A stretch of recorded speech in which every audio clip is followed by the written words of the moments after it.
Hello, thank you for joining us again. Welcome to another episode of Bridging the Gap. I'm Kelly. I'll be your host for this evening, and we have a wonderful panel today. We will have a few more people joining us as the show continues. I wanted to give everybody a chance to introduce themselves. We have Sayeda, Coach K, Hottie, Simply Indie, and Trigger Mike. But I want to give you an opportunity to introduce yourselves. Right? Would you like to go first? And then we'll hop right into it when everyone's finished. Should I go first? Yeah, go right ahead. And if everyone can mute in between, because I hear some background noise. All right. Yeah, sure. So my name is Zaira. I'm from El Salvador, born, raised, and located in El Salvador. I speak two languages fluently, learning a couple of them, others. I have one daughter, 10-year-old, and that's it. Go right ahead, Coach K. You're next. Okay, hello everyone. My name is Katie or Coach K, whichever works. From Cincinnati, Ohio. I only speak English fluently, but I do speak a little bit of Spanish. Um, and I am a life coach for teens and young adults. I work with them to learn how to reduce their stress and manage their thoughts and emotions. Don't have any kids, and I'm engaged. So, yeah, that's me. Congratulations. Hadi, would you like to introduce yourself next? Hi, I'm Hadi. I'm 23. I'm as single as a Pringle is, and I don't have any kids. I'm a designated bachelor, as you can call them.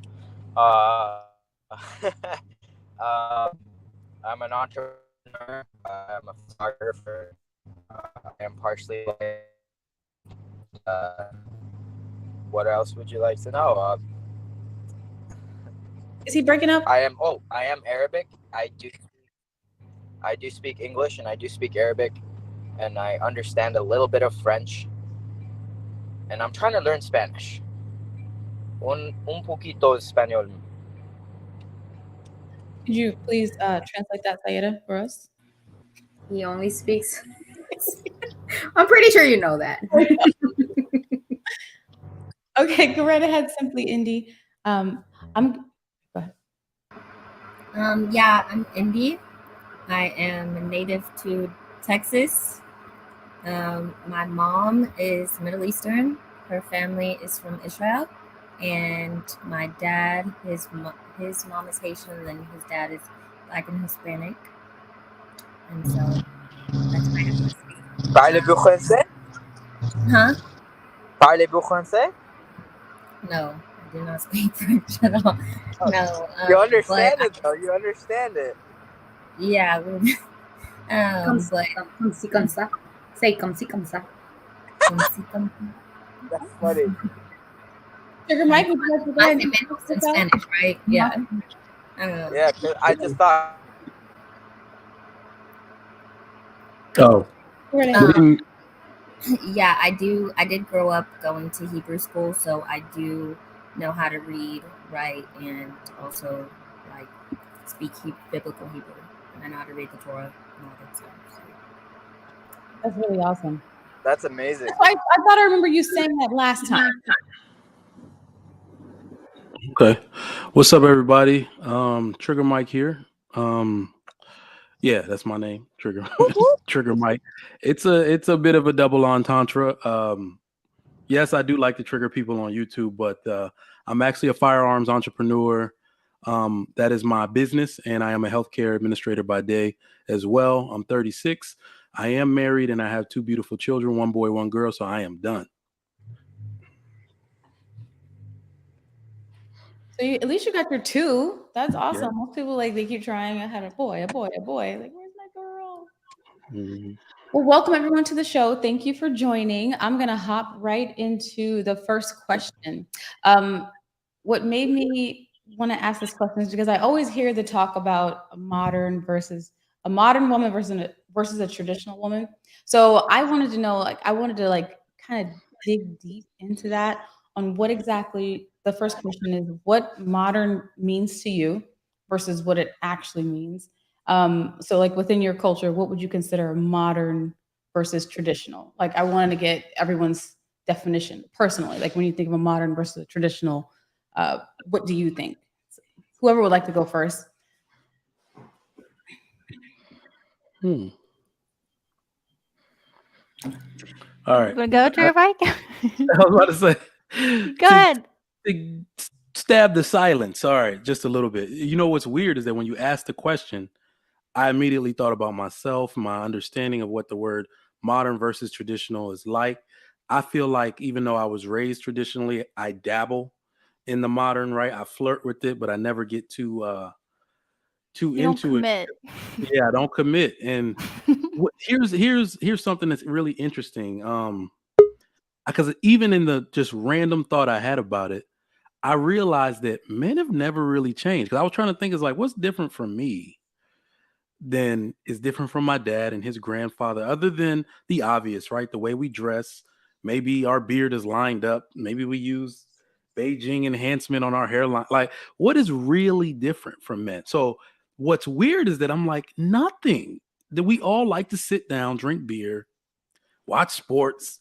There's really nothing different. I can't really draw too many differences between the men that I view as traditional in my family and myself.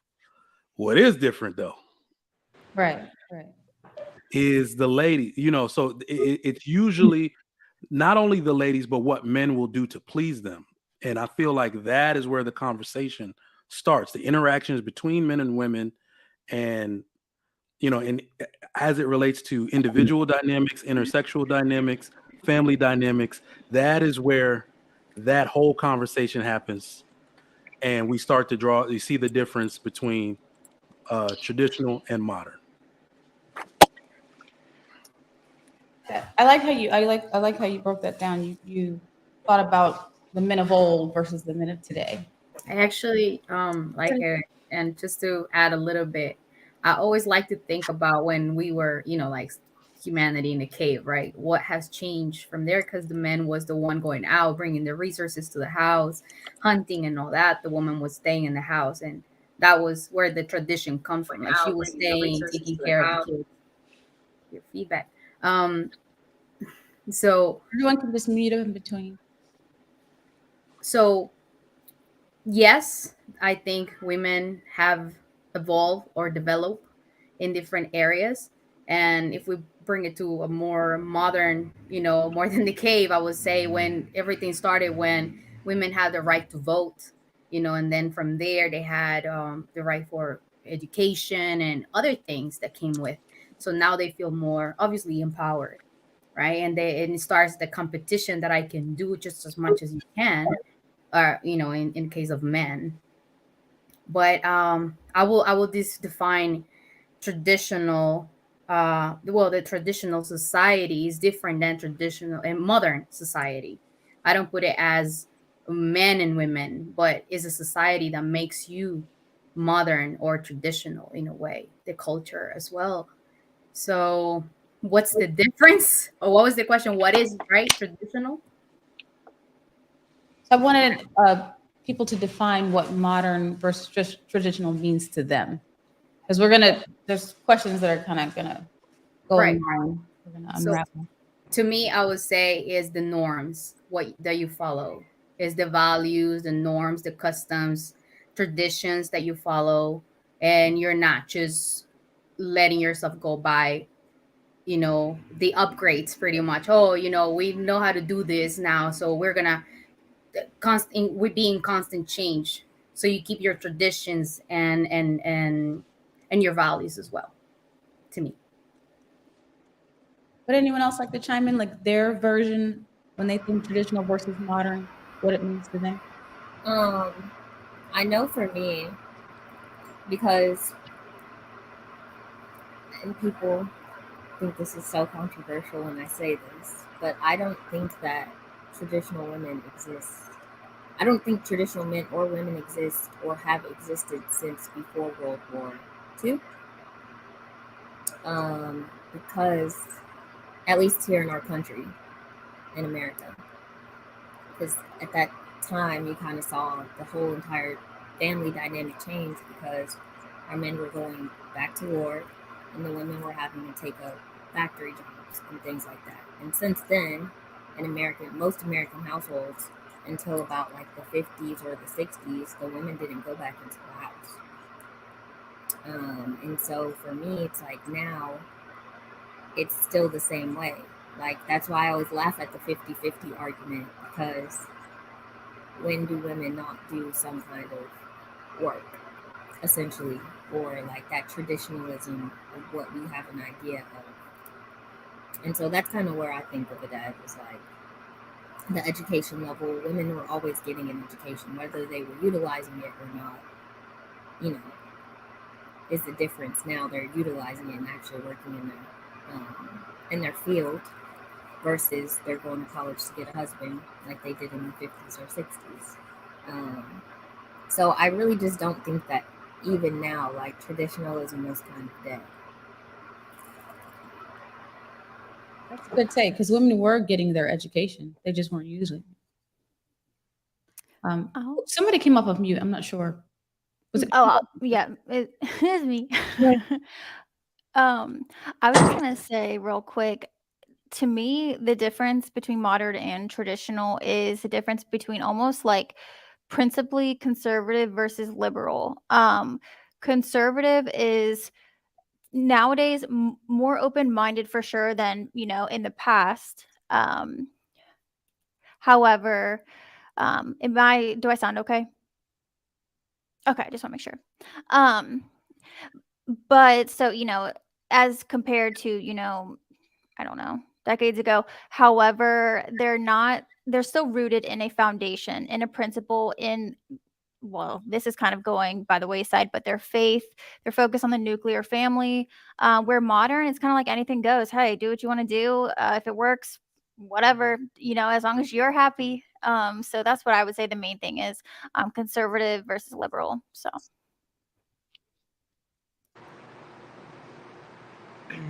Patty, did you come off? I thought I saw you. Well, my views in traditional and modern is like what most of y'all said.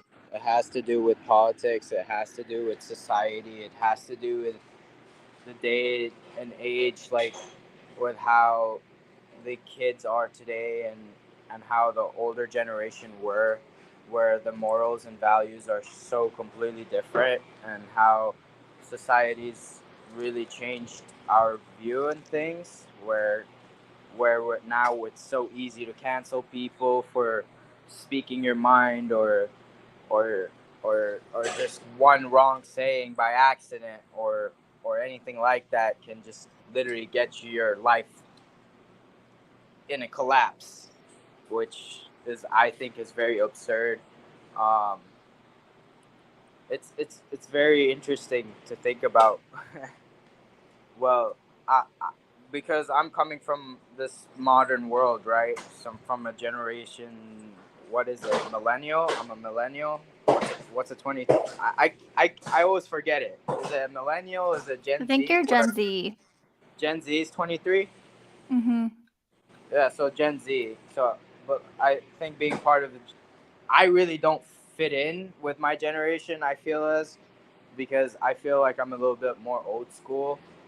It's how I was raised. I still grew up without having computers, and then grew up with the computers.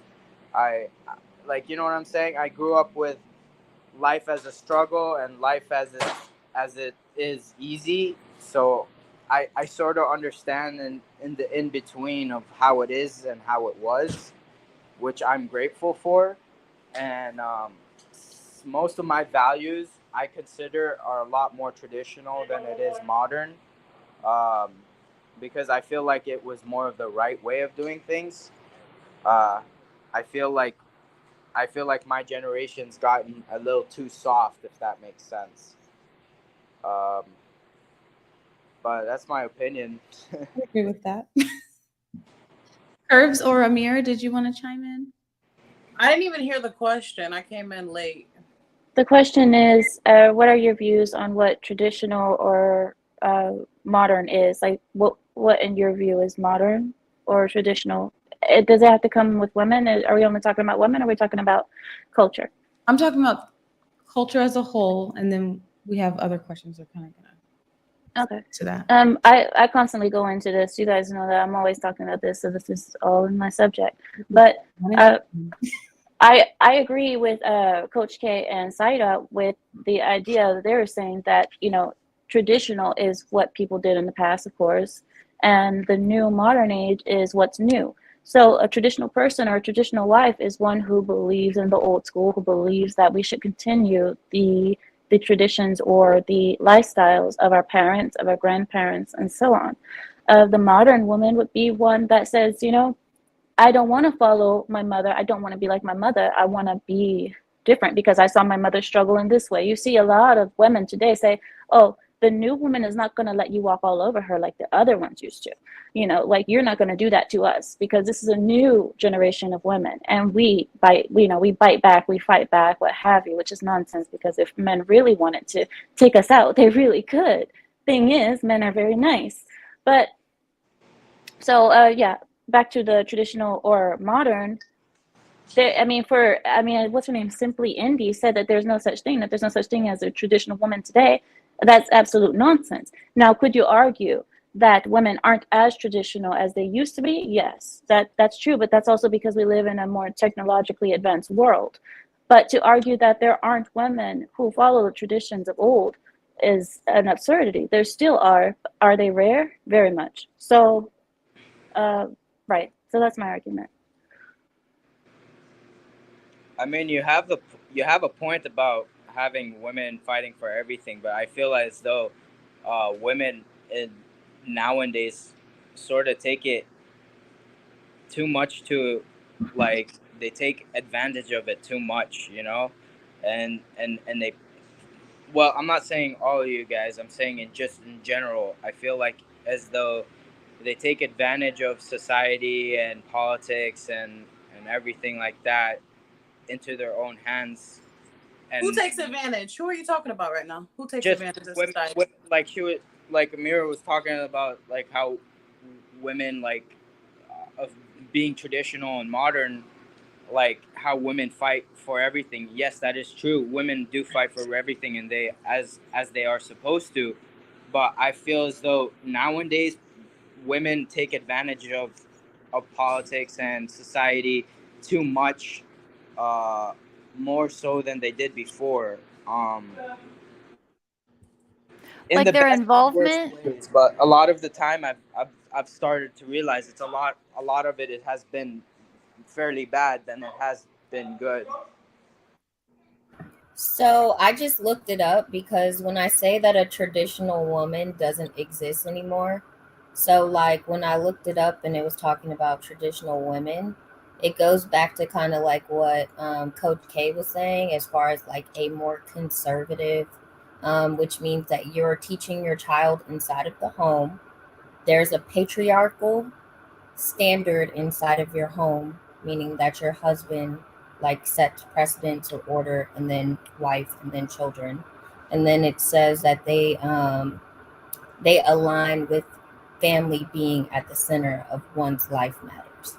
So if you work outside of the home in any form or fashion, if you don't teach your children inside of the home, and if you don't go to or teach your children your religious and cultural practices down to the T, you would be considered a modern woman. That's not true objectively, because there are plenty of women today that do that. There's plenty of women that homeschool and let their husbands lead, or let their husbands, but that understand the proper order of life, that, you know, man over woman, woman over children. That, I mean, there's plenty of women who do that. And especially now, there's a extremely huge growing population of women that are returning to traditional values because they have realized that the modern way is ruining society and the children aren't being brought up properly. So, I mean, have you not seen that, Indy? I'm just devil's advocate. That's all I was doing. I was just providing you guys a textbook definition of what it says. That doesn't mean. So, with that textbook definition, I want to add something. So I've had this conversation about what tradition means for like the last few weeks on a few panels, and what I've concluded, yes, Trigger Mike is going to change the Webster's definition of traditional, you know, but traditional actually means standard. And standards can change. The circumstances change, times change, necessities change, therefore standards change. So I don't really look at it as the modern woman isn't traditional. I look at it as she's fighting tradition. She can't help but be traditional. Everything we're talking about inside of the home, patriarchal system, let the man lead. Think about it this way. Women say they don't want a patriarchy. Yes, that's a popular narrative. Well, a patriarchy absent of society is a matriarchy. But women don't say we want matriarchy, right? So they just want to cancel everything. They want to stand for something, but they don't want it replaced, right? Because they still have the same exact expectations that they have of a man, which are always traditional. You are supposed to provide. You are supposed to be a father to your children. So I look at it like, oh, so you actually do want to be tradition and honor it. You just want to fight against your traditional norms. So that's where I really feel like it's women are just fighting against the standards and trying to change the standards of what works. They're trying it out, but they'll ultimately retreat back to tradition when it's all said and done. I want to disagree with you a little bit, Mike, on that, because I do understand your point, definitely. And I'm sure Saida has probably the same point that I have too, is that, yes, I believe exactly what you're saying, that they expect the men to be just as traditional as always. But at the same time, I've seen, especially now, a growing group of women saying that they want the men to bring down that masculinity, bring down that patriarchal energy, if that makes any sense. When I say this, I mean like having men like Justin Trudeau, having men be more feminized, and even training their boys to be more feminine without realizing it. I absolutely agree with you. I 100% absolutely agree with you. I think what I'm more so saying is women say that and then blame those same men for not having the masculine characteristics needed to protect them and make decisions when it comes time. They don't realize that they're castrating them essentially by asking them to be more feminine. But then when it's time to protect, when it's time to use your instinct, your woman killed it inside of you. She killed it inside of your son. But now she's like, protect me, please. And you're like, well, I thought we was both going to beat them up. I didn't know. But you see what I'm saying? So yes, that's what they're saying. It's not what they really want. I wanted to add and say that a lot of people, they just want the benefits of something. You know, if it's beneficial to me, I want it. And then have you ever been in the position where you want something and then once you have it, it's like, oh, shoot, it's not what I was expecting. And then like a toddler. Yeah, exactly. So you really don't know what you're like. You don't think about the consequences of wanting something. And that's what happens. They just, ideally, they think that it's something, but in reality, they don't see and compare. Because if we put it as, hey, the marriages back then used to last longer than now. So whatever they were doing, it was working better than what we're doing now.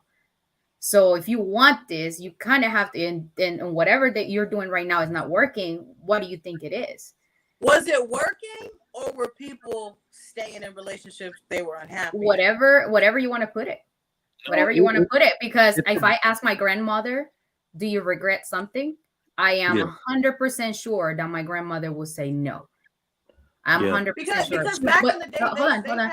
The only women that will probably say something is because they are still hurting or something, but in reality, they didn't have like a good marriage. I'm not saying every marriage is perfect, but I never heard my grandfather talking in a certain way to my grandmother or disrespecting her.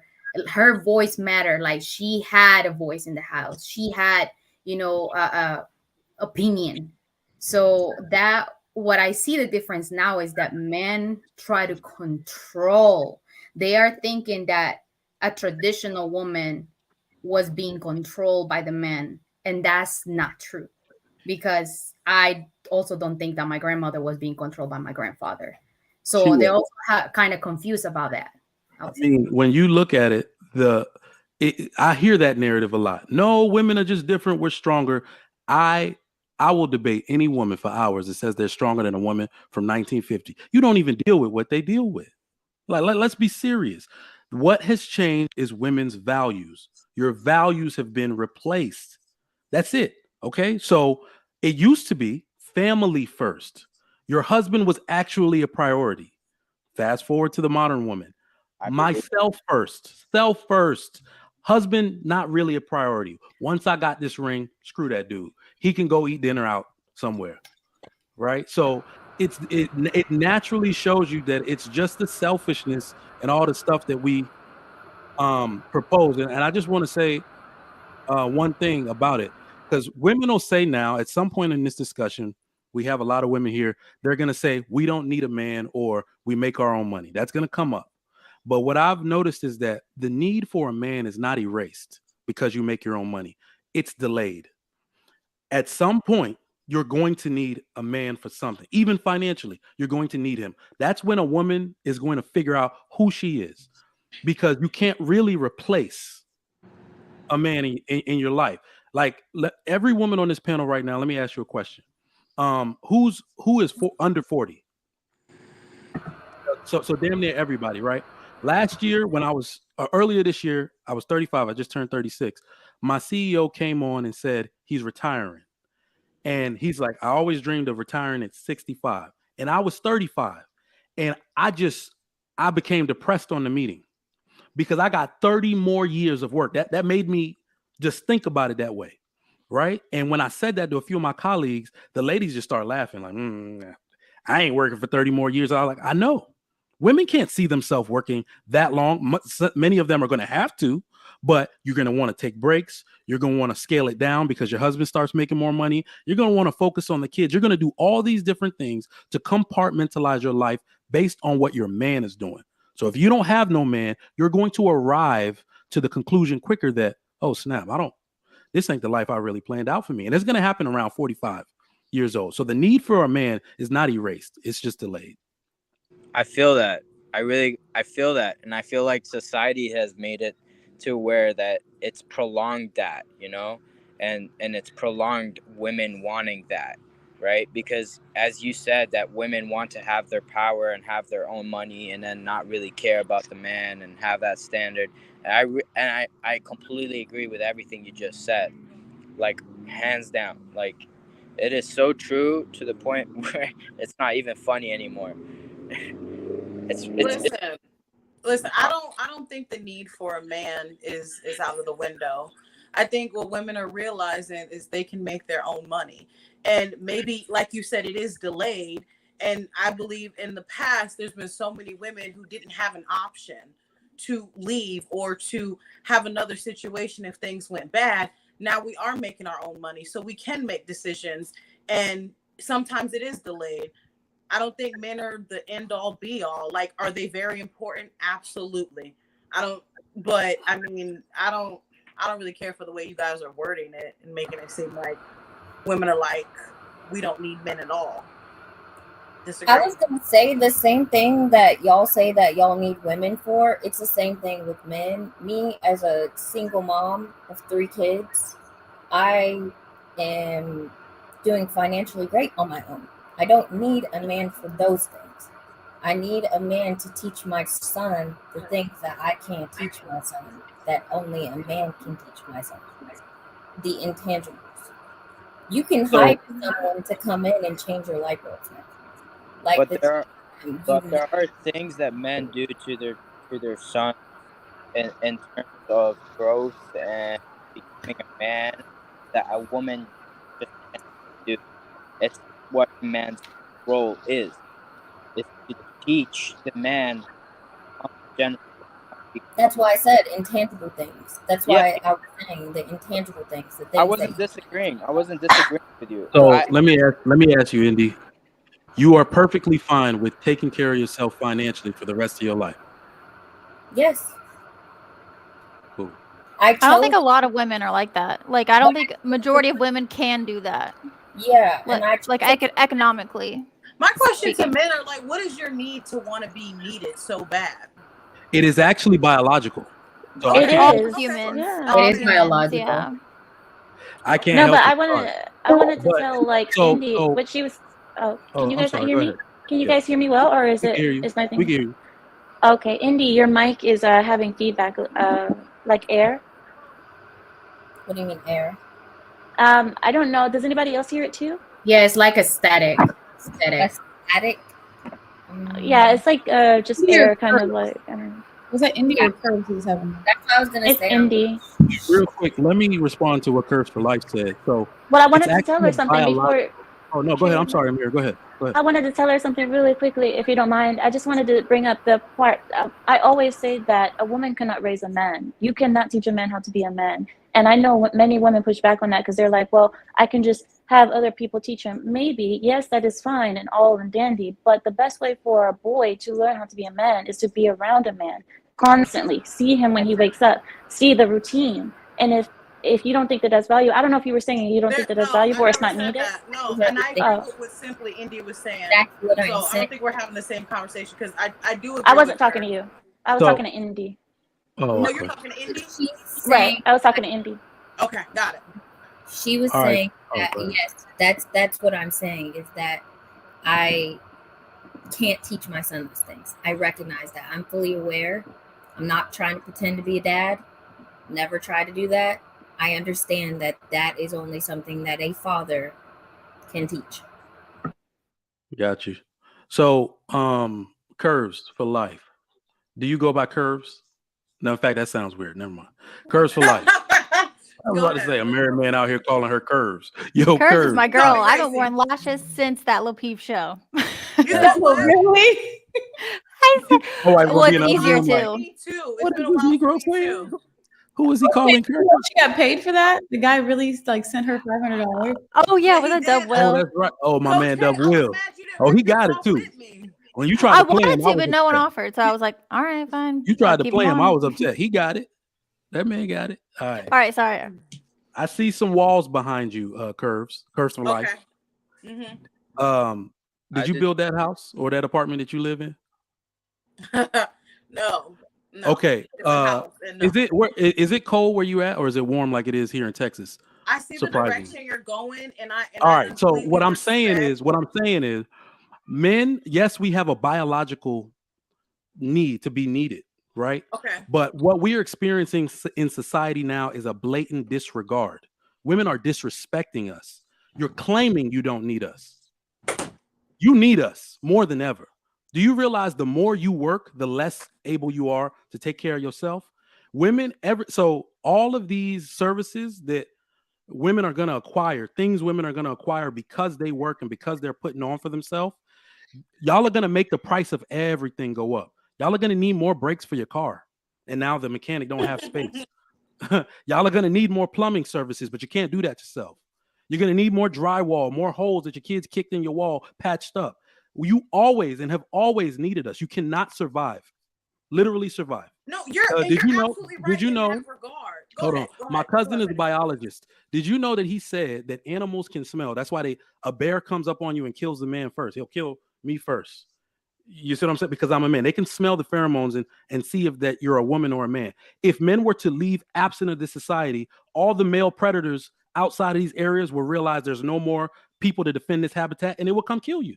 Wolves, bears, they will come inland and come kill you because I'm not here. You absolutely need me. Don't disrespect me like that. Hell yeah. They're the same. Did I let the words "we don't need men" come out my mouth? Because I don't. You know what really I'm saying. Let me cook, girl. Hell yeah. Preach it. With the clips. I don't recall saying those words. Men are very much needed, but I think that we now it's looking like we want to have a want for men. Before, women actually did need you financially too. Now it's like, yes, we need you guys for the world overall. We could never do and build and put together the things that you put together. It's absolutely impossible, right? But now sometimes men have to become more likable, because for a long time men were assholes. They were bringing in the money. They were doing this. They were disregarding women's feelings in a lot of ways. So now it's like you have to become more likable. Some men aren't very likable. That is false. That is false. I can see. That is false. That most men, their only purpose in life is to provide for their family. Curse, we couldn't hear you. They wouldn't even go to work. They would go to work 30 hours a week instead of 40 if they didn't have a family.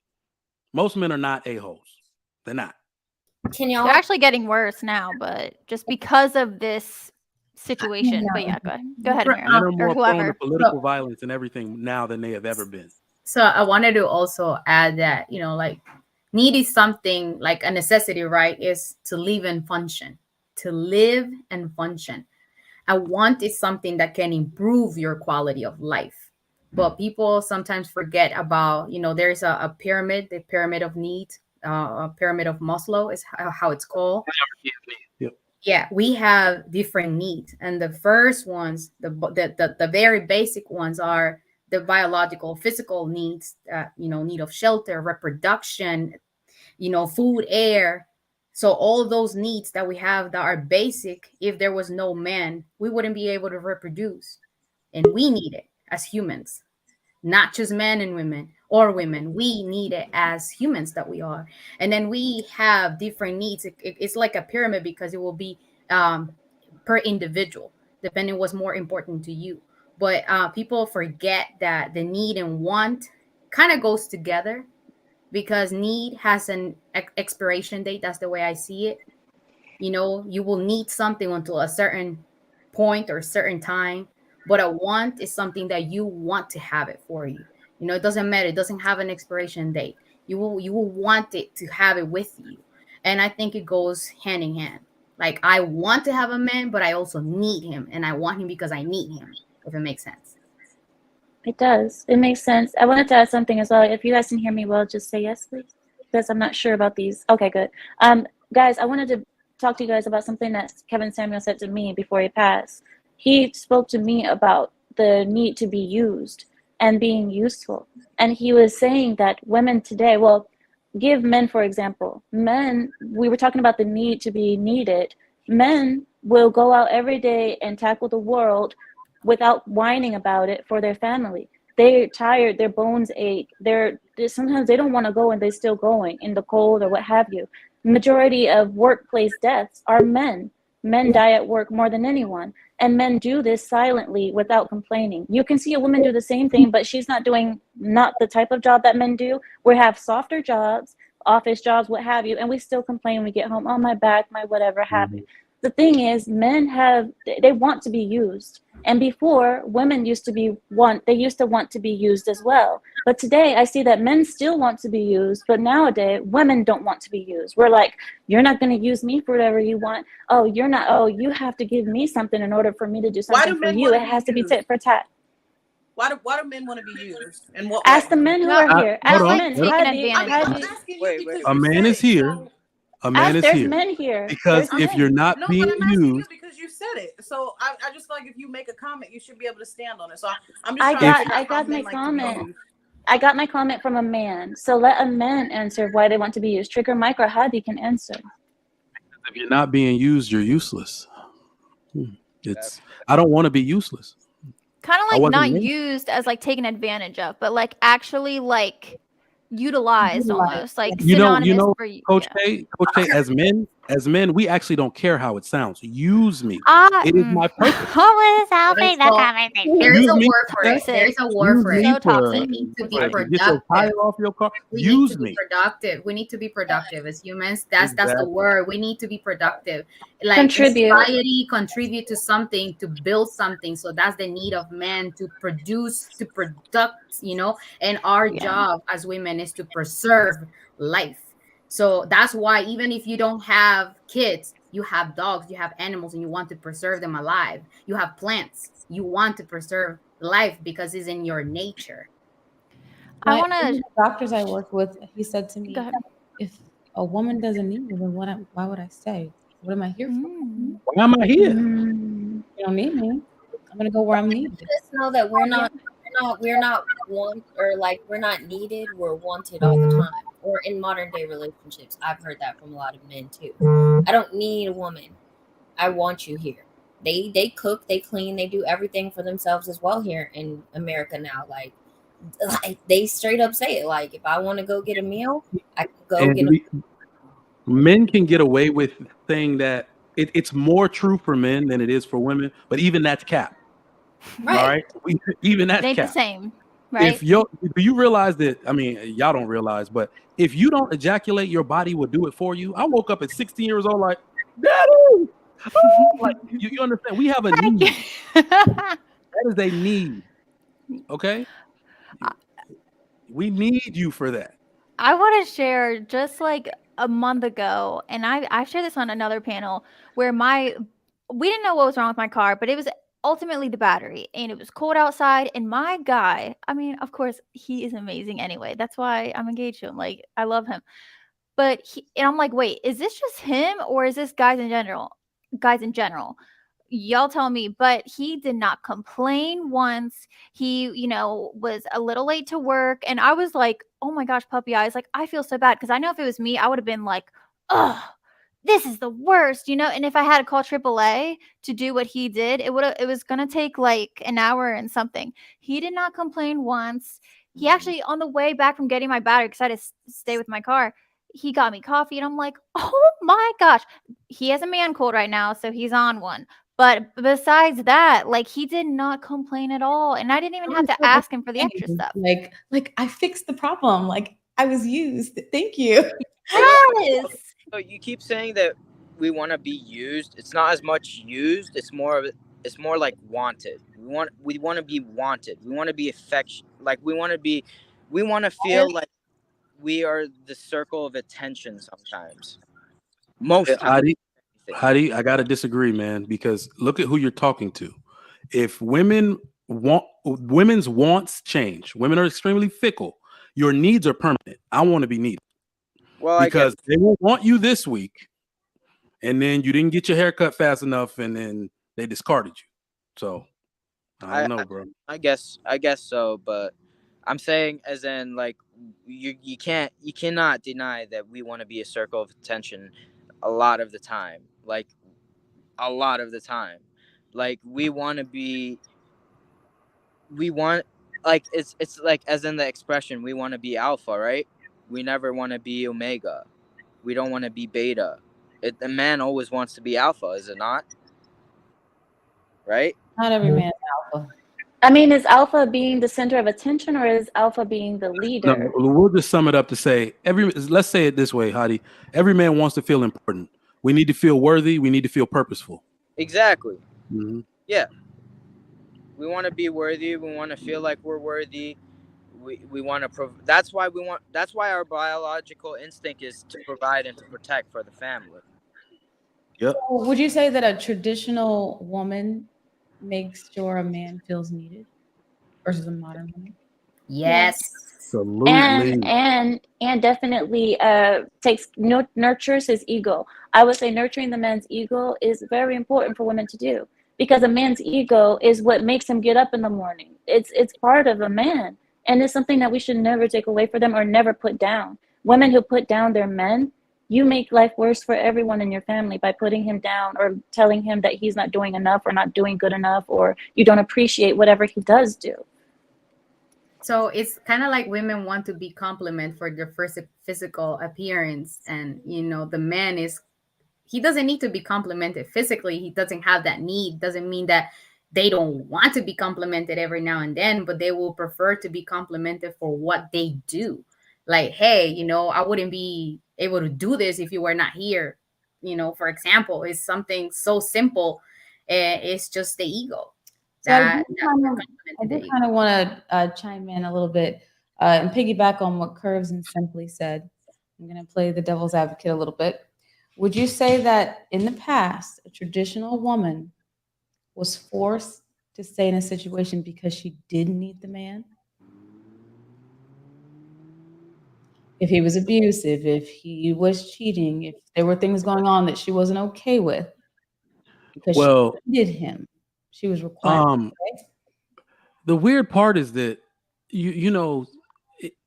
I think people say that a lot. It's overused, but they're talking about the outliers, right? Most men were not abusive. Like that, never in history has that been the narrative. People were just more family oriented. People involved their actual family in their marriage, right? The church was involved in your marriage. They had more solutions. You see what I'm saying? They had more solutions than they do now. They had more resilience than they do now, and they ultimately understood the impact of tearing your family apart. Today, there's a complete disregard for what that will do, right? Children that aren't a part of a two-parent household in a school system are automatically labeled at risk, right? So, if you told that to a woman in 1950, she'd be like, absolutely, no way, All right. I will work through it. Well, if that's the case, then why do the women of old tell their daughters and granddaughters? I have a question. I have Brenda. one question. I'm so sorry. We're cutting off each other. Wait, I didn't get to finish her question. I didn't get her, Kelly. I didn't hear the end of the question. I was saying, if that was the case, what Trigger Mike just said, then how come the women of old are telling their daughters and granddaughters, don't worry about a man, focus on your career, your own? That is actually the worst advice that's ever been given. I agree it's bad advice, but why are they saying that? Well, it's because of indulgence. Because we have it so good now, I think. Exactly. It's indulgence. It's overindulgence in what was available, right? Now you have birth control and all of this. So it's like, indulge a little bit, girl. You have time. Well, out of men and women, only one of us has a biological clock. So that's actually the worst advice they could have gave. And they didn't know that once you pop, you just can't stop. All right. Once one hot girl summer turns into 7. Right. So yeah. I think the reason why these women are saying that it's better to blame someone else than taking accountability for what they did or they didn't do. And the reason why I'm saying is for your first question, Kelly, which is the women that were being abused. I want to ask this question: have any of you been part of or abused domestically or being involved in domestic violence? No. So I mean, define abuse. There might be, but that doesn't mean anybody wants to publicly speak about it. No. I have a point. I am a victim of domestic violence, and if you have never been in that situation, you don't know that in reality you had the chance to walk out of the situation. But most women that are abused, it doesn't start with physical abuse. It starts with emotional, verbal abuse, and escalates to the physical part. So when you're going through that, you're so damaged that you don't talk to no one about it. You don't tell your friends. You don't talk to no one. You're just so embarrassed to put yourself into that situation. So these people that that Kelly mentioned in the past that they were being abused, they always had the chance to walk out. But how if they didn't have the financials for it? How could they do that? Hey, I didn't have the financials to do it, but since in my culture, family matters and is the most important thing, I went to my family. I didn't go to my friends. I didn't think about going on my own. I went to my family first. So that's what I'm saying. My point is that we always had the chance to get out of the situation. It doesn't matter what it is. Sometimes it's really hard. I'm not saying that there's this man that you can put yourself in a really dangerous situation.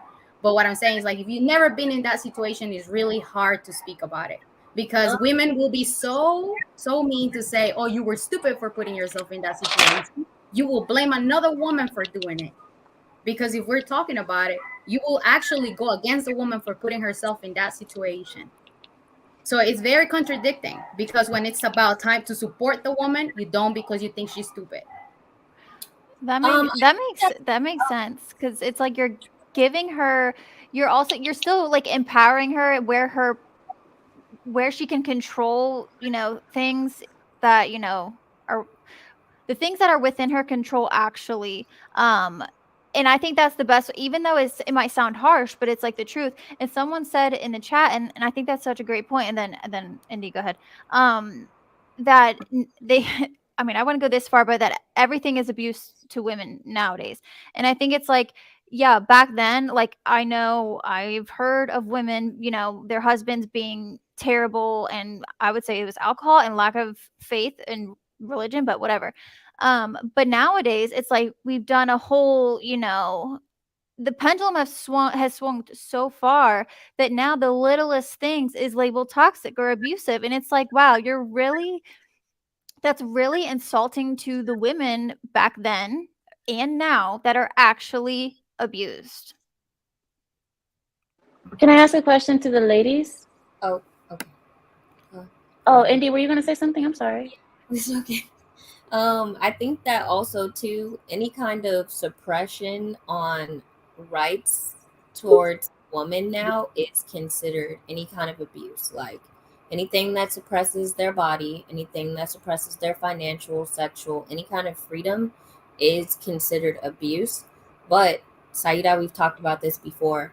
For me, with my ex-husband, when I left, the physical violence doesn't start until you want to leave. And a lot of the time back in the day, like my grandmother told me, like when she tried to go back, she tried to go to her family's house, her family told her no. Like, you got married. That is what you're going to do. So take your narrow behind back up the road to your husband's house and be with your man and your kids. And it doesn't matter if he's hitting on you because that's your man. And that is what you signed up for. And that's wrong. It's wrong. I'm not saying that I agree with it, but we're talking about the 1960s, like when they got married, the 60s. They were not advocating, family was not advocating for come home if you're being abused. They were not, because they didn't want the financial responsibility of bringing their adult child and then their now children back in the home. That was the reality of it. Now, if I leave somebody, I can financially sustain myself and my kids. What are we talking about, y'all? Y'all realize that on as far as sightings for divorce, DV is like rarely even mentioned on the. So it's like we can't take the whole conversation up with DV. Well, that's why I wanted to ask the question, Trigger Mike, because my question to the ladies is a man ever allowed to physically check his wife? If he gives you a slap across the face because you're misbehaving, would you run and say, "Oh, I'm abused. I'm a domestic violence abuse victim or survivor"? Is that what it is? Hold on, wait. No other grown human being should be. This goes men and women. No other human being should be violating another human being's physical rights. I don't care. A woman doesn't need to be slapping her man. We talked about this the other day. Women, if your man is trying to leave, so it doesn't escalate to that point, you let that man walk his ass out that door. And you let him do that because that's better than him going to jail. A woman is not, we do not live in the 1800s anymore. No man should be slapping you in your face to correct your behavior, not his child. Do you believe in that? Do you believe that it's okay to be slapped across the face? What's your take on it? I believe sometimes women do need to be slapped, yes, because women are out of control. Does it mean that, honestly, I'm not saying, oh, go beat your woman, go punch her in the face. That's extremely wrong. But there are times when, just keep the no, not the pimp hand style, not that bad. Now, is it a slap going this way or is it a backhand? No, listen, guys. When I say this, I mean like this, because we don't believe in divorce. What I'm saying is, if it gets to a point where you have spoken to your wife and so on, and it's just not working, if that's your ultimate, if that's like the end of the road, and you give her a slap, and maybe that corrects the behavior, and maybe it doesn't, who knows? But I wouldn't say that the woman is a domestic violence abuse survivor because her husband was trying to check a behavior from her. Now, if he is abusing her, just coming home and wailing on her, of course, that is definitely violence, and the woman should do all the necessary steps. But between husband and wife, worse things happen. Okay, we're not glass. We're not made out of glass where it's like, you can't ever hit me. I don't know. That's just my. What if he knocks a tooth out your mouth? Damn, how hard can we go with this? Outlier. No. What if he knocked my lashes off? You say that publicly, and some people will take that in terms of religion. No, curse. No. Curse, so no. We got to understand too. We got to understand the facts of the situation. So some people will take that and run with it. There's going to be no, they won't. No, they won't. That's not true. So if a man wants to beat his woman, he will. We don't need to confirm for him to do that. I was going to say, abuser is an abuser, and you got to understand there are so many accountability factors in the society for men that most men, even if they thought about abuse, wouldn't do it. But here's the funny thing about DV in 2022. I found out a stat, I think maybe last year. Did you know that I think over 70% of DV incidents were initiated by women? I believe it, because men don't want to look weak. But that's why I said women don't need to be putting their hands on men either. Right. So that tells you that men, knowing that they will go to jail, won't put their hands on a woman. Women really, should not the biggest thing you can do, get off me.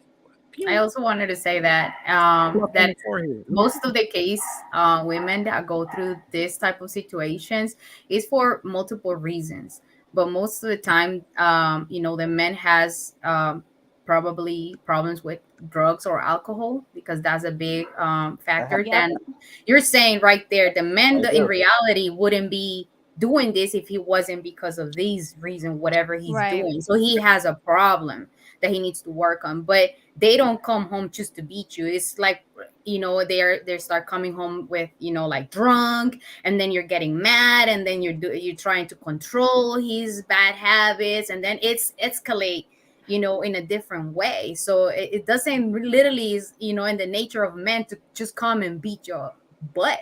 No. I don't think it's been like that. And I remember one time seeing my stepmother, the first stepmother that my dad was married to her. She literally disrespected my dad in front of us, and he was brushing his teeth, and she was very jealous. Oh my goodness, she was toxic. She grabbed water and throw it on his face, and he was brushing his teeth to go to work. And me and my sister were ready with uniforms and everything, because he will drop off to school. She was so mad because, I don't know, something happened. My dad grabbed the wallet, something to do with the wallet. She wanted to check or something. So she threw the water to him. And what he did is I remember he grabbing her, putting her in the backyard. He closed the door and he locked the door, and he just put it there so she could calm down, because she was coming to him like a freaking, animal, like scratching him and trying to grab his clothes. She was being the aggressive right there. She was being aggressive. I remember I was a kid, and I can tell you right now, he did not push her or anything. He literally just grabbed her, like told her to go there. He closed the door, locked the door, and told her to calm down. And she was screaming and kicking the door. So what he did is he left with us. You know how they call it shaken baby syndrome? Huh? That shaken lady syndrome, when you got to take both shoulders real firm, but you got to take them low enough. She's not with my dad. She's not with my dad. Low enough. You got to take it low enough to shoulder, so you can't get any arm up. So take both of them shit like this. No, but what I'm saying is, this is the thing. There's different reasons why. So if it is a man that is dealing with drugs, alcohol, then there's another factor that is making him do that. And then there is another factor where it's the woman being aggressive, and he had to somehow respond to it. And when it's enough, I would say. I don't hear any other reasons why, to be honest. Where is your family? Where is your what's your ethnic origin too? I'm out of curiosity, because we all kind of went over this in the beginning, and you came on late. Who? Amir. Oh, I'm Middle Eastern. Okay, so from what part of the Middle East? Lebanon. Okay. I wanted to say real quick, and then I have to go, unfortunately. Was that one thing though? Looking back at the old times, when things were very traditional, the one thing that I will say was good about it is women just couldn't get up and leave. Like, it almost was like you had to work it out or try to work it out. I think in all things, we're so quick, men and women, we're so quick to want to quit things when things get tough. And that's not right. I mean, that's something I have to teach to my clients too. It's like, just because it's hard does not mean, besides the gym, like, do we not realize that that's how it's supposed to be, and we're only going to get tougher and stronger and better for it?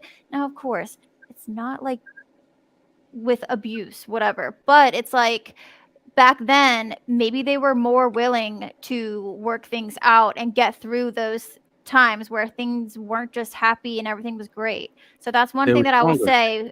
Exactly. Yeah. With less too.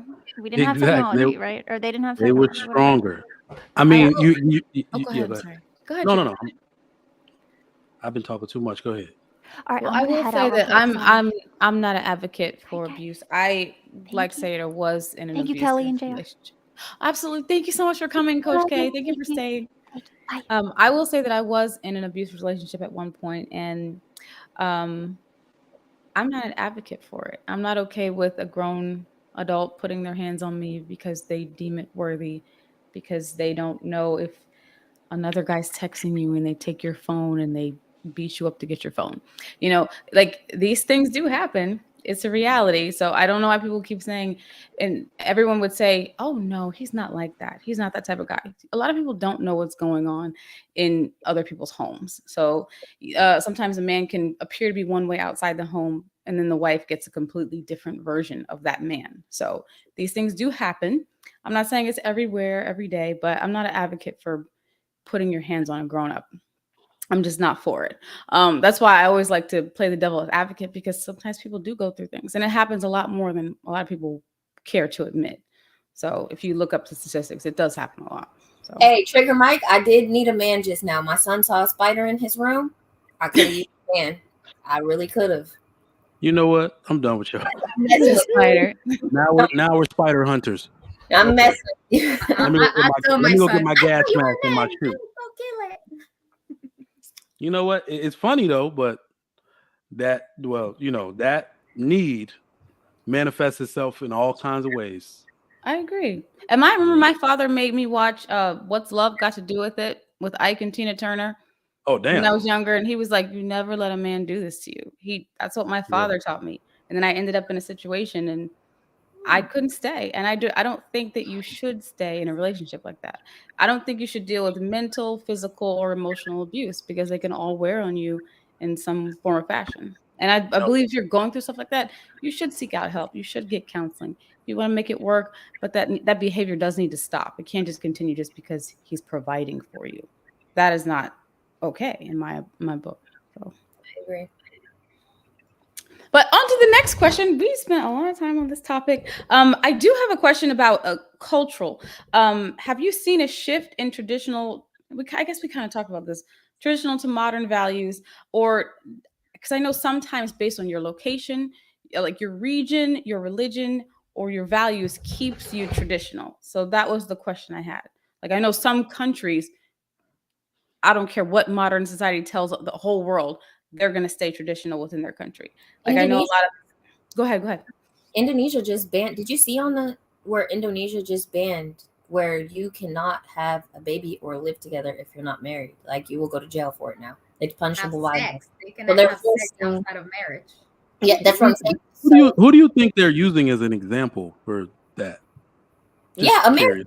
Americans, of course, because the world is seeing the way that America is working, and the world is saying we want a piece of that. We want a piece of that pie. Like we want a piece of that. Many of us are international, like children of immigrants, and let me tell you, we think we're doing something here. We are the laughing stock of the world. I'm telling you. And I read the article, and I had to point that it said they were kind of crossing their fingers that this was not going to affect their economy because of tourism. Indonesia has a lot of touristic places, and it's like a touristic spot. So obviously, they have to protect their own culture, their own people, and values, traditions, and all this. So in reality, sometimes we think that we're doing something good, but we're not. So yeah. So you said it may affect tourism, as in if someone comes into their country to visit and they're not married, they can't reside together. Yeah, because a lot of tourists, a lot of tourists go to other countries for women and the access to women. So-called passport bros. Yes, that's been the topic of lots of conversations as of late. I'm married, but if I was not, I'd probably be a passport bro. Yeah, but that's not doing any Why good. did you look to the left to see if your wife was around? No, I don't even know. You're gonna get a chancla. That's what's gonna happen. The hell is it? You see a hand come from behind. I'm 6 foot 250. Don't hit me. Oh, it's not okay the other way around. I'm like, I would be confused. Like, did you trip on something? Did you mean to throw that? What's wrong with you? Was that a jerk? Do you have you need your pills or something? What's going on? But no, go ahead. Did So anybody else want to chime in? Go ahead. Sorry. I wanted to say that I have noticed that the access to internet make us compare our culture to others. Mm-hmm. And I call the new generation in my country the wannabes. The wannabe something that they see instead of taking care of what they have, their their values, right? And the reason why I'm saying this is my daughter knows how to cook. She's 10 years old. She knows how to cook. I've been teaching her how to do it. She knows how to do things on her own. And like she offers coffee out of nowhere. Like, do you want coffee? Like she offers coffee to my dad just because. And she doesn't feel bad. No one is telling her that this is wrong. Nobody's poisoning her head that you shouldn't be doing this or none of that. And I am constantly reinforcing that, you know my Yeah. niece, which is she doesn't live in this house, obviously. She doesn't know how to cook. She's 14, 4 years older than my daughter, but she's been raised by her grandparents pretty much, because they are taking her of her, so they are spoiling her a lot more. She has access to internet, not in control, because her phone is not controlled. Big difference for my daughter. She, the content that they're exposed to is more liberal. And also, again, she doesn't even know how to cook. She doesn't know how to do things. Someone is doing their things for her. Oh, you want a present? Here you have. Oh, this is what you want. Okay, you can have it. No, my daughter has to earn it. In order for her to go to the dance classes that she wanted to go, she had to get good grades. So she's earning things. And I think it's like that's my way of teaching her, or having discipline over her. But I think I can see the difference from generations, I would say. Absolutely. So that's an excellent question. Even with the Indonesia stuff and seeing, I mean, I'm seeing it all over the world. Middle East going nuts right now. Africa going nuts right now. You can hear it in the music, and then all of that is the culture. Afro beats music. These dudes. There's a song somebody wrote years ago called "Bad Gang." You need to listen to it. They're going in on the women, like basically saying you got a high body count, age of 24 in Yoruba. Like, whoa, they talking about this all over the world, right? So, Burn a boy. yeah, no, that's fouls. That's fouls. You know how many? There's like hundreds of them artists. All y'all know is Burna Boy. Y'all so American, boy. Waste kids. But talking about culture though and values, your culture and your value. I won't even mention religion because some of it is guided by religion, but that ultimately determines your culture and your values, right? That drives the integrity and morality of your culture. And I believe the decline of every culture is its loss in morality. And that's why we see these other countries reacting the way they do. They see we are in a state of moral degradation in America. It when you I'm telling you right now, my Instagram is I don't even follow people who twerk and somehow when I flip my screen, they'll just be ass. Like, whoa, who is this? That other people see that. So you got to understand that other people around the world see this. They're like, what is this appropriate? I'm at work. I was just trying to see what my friends were doing. How did this nonsense end up on my screen? That is a society in moral decay where women can just do these type of things with impunity. People reposting stuff of getting shot in the head and laughing at it or videotaping while somebody's bleeding out. Everybody can see that we are in that state right now. Culture also creates your customs, and your customs make you unique. If you want to lose your culture entirely, lose those customs, the way you cook, the way people are respectful of each other, how you greet your family members. Nobody wants to lose that if you want to keep a functional society.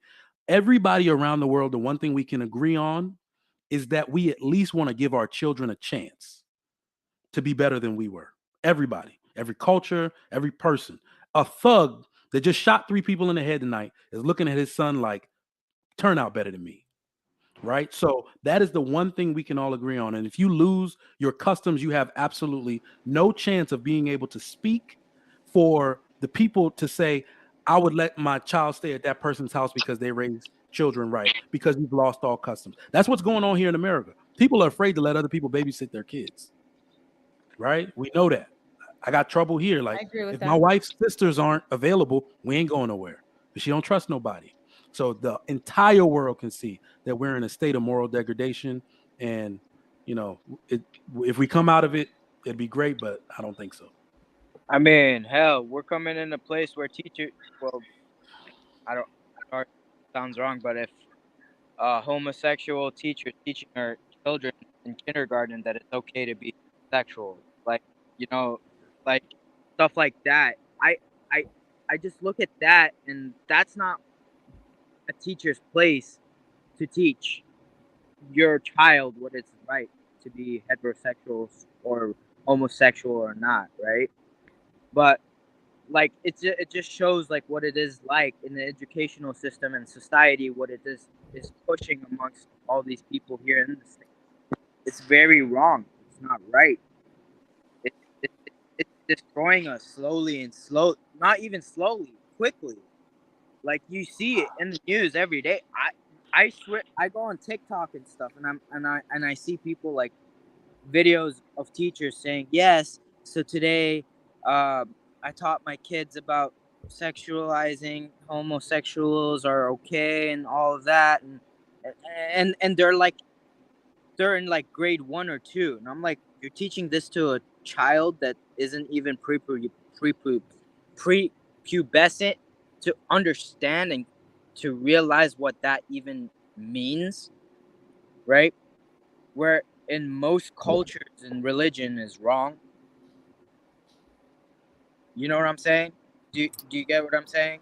Yeah, I agree with you as far as like it also plays a part in like the gender fluid stuff. So it's not so much for me that my child might have been exposed to like homosexuality, but definitely as far as like traditionalism in gender. Because my boys are boys and my girls are girls. And I have experienced shaming from modern day parents um because I'm like, no, my son cannot play with Barbies. Do not put nail polish on my son's fingernails. He's not doing that because in my household, this is what traditionalism and gender looks like. And now they want to tell you that you can blur the lines. There is no boy, there is no girl. Girls can, be boys and boys can be girls. So And And that's that's, something that that's used to the be part that taught. you mentioned earlier when you look for the meaning of traditional when the woman stays home and teach their kids is we take it like so little, like the kids will not go to school. In reality, the traditional is like you're going to teach your kids your values and your whatever you think, your religion, you're going to keep going with that and reinforce that. It doesn't matter if they go to school, you still teaching them and spending a good chunk of time, quality time, teaching them something to preserve your traditions and culture. Amir, what are your thoughts? Did you have something? I see you're off mute. Oh, I would say every time we see the fall of a great empire or a great society, it is usually the cause of women. Usually the women are the cause. The women are running awry. They are possibly given too much leeway, too much freedom. And that is what brings down, you see, big societies. Even Rome, when Rome went down, it was they had the beginnings of feminism coming during that time and women having too much power. And that's what I see. I see that every society, every great society, every great man, every great anything, typically the fall is because of a woman, unfortunately. So when you see that the women are acting the way that they are acting now, this is the downfall of America, because the women are the ones who spend the most time with the children. The women are the ones who are standing behind the men, typically, who are taking care of the men. And if the women aren't doing their jobs, the men aren't taken care of. So they may be out, unfortunately, cheating because they're not getting what they need at home. The children are watching the example of the mother. The mother is, as the new term is, 304.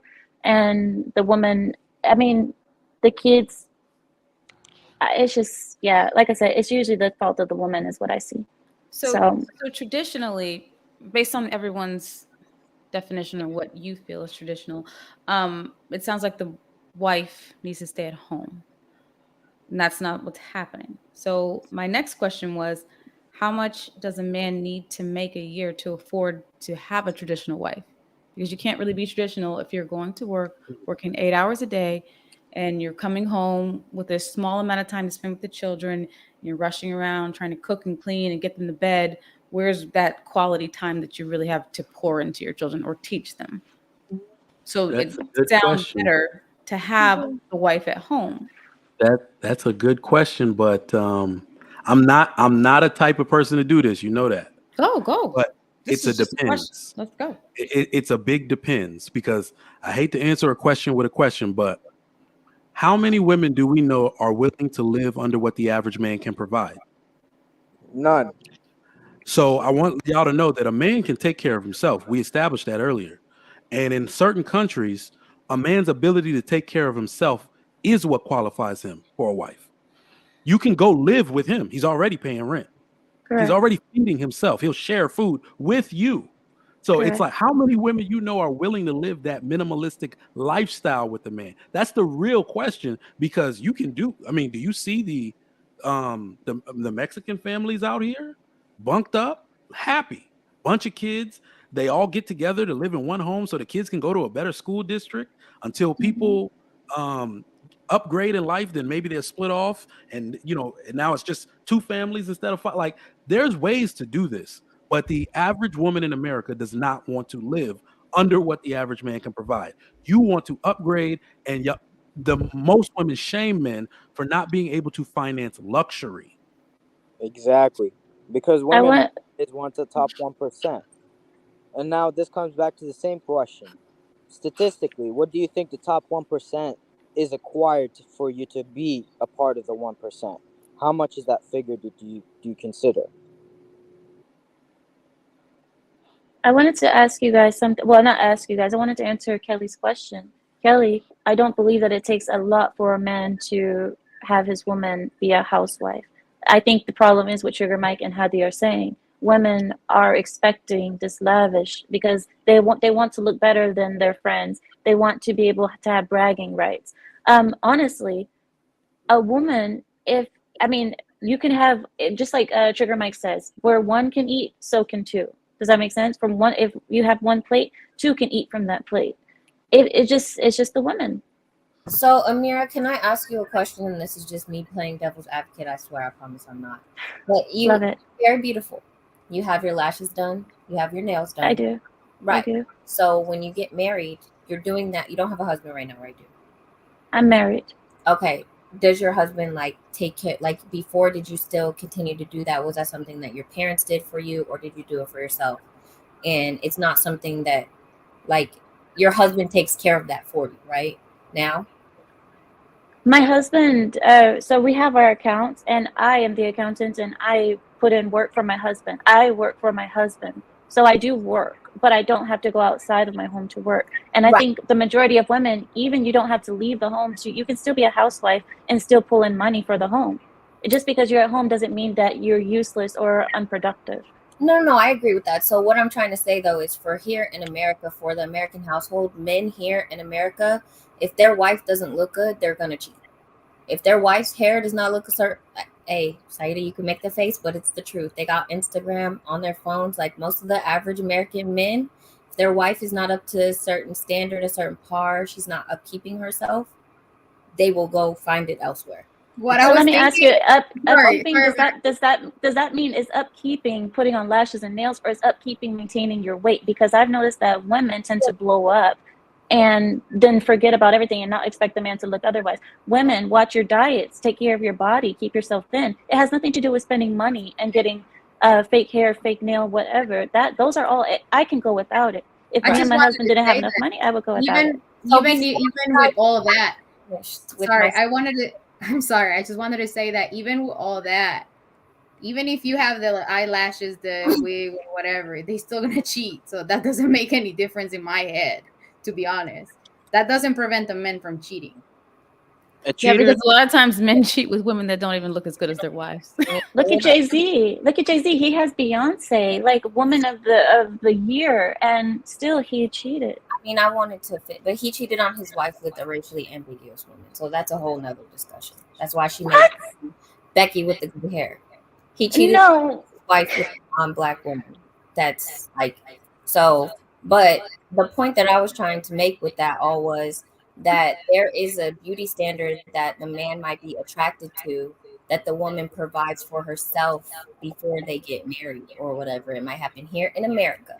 Then when they get married, if he wants her to stay home, he's like, I'm not paying for fillers, BBL maintenance, your hair to get you to put install $500, whatever, eyelashes, this and that. He might say we cannot afford that, but he is still going and seeking that outside of the home because that is what he is used to his wife looking like.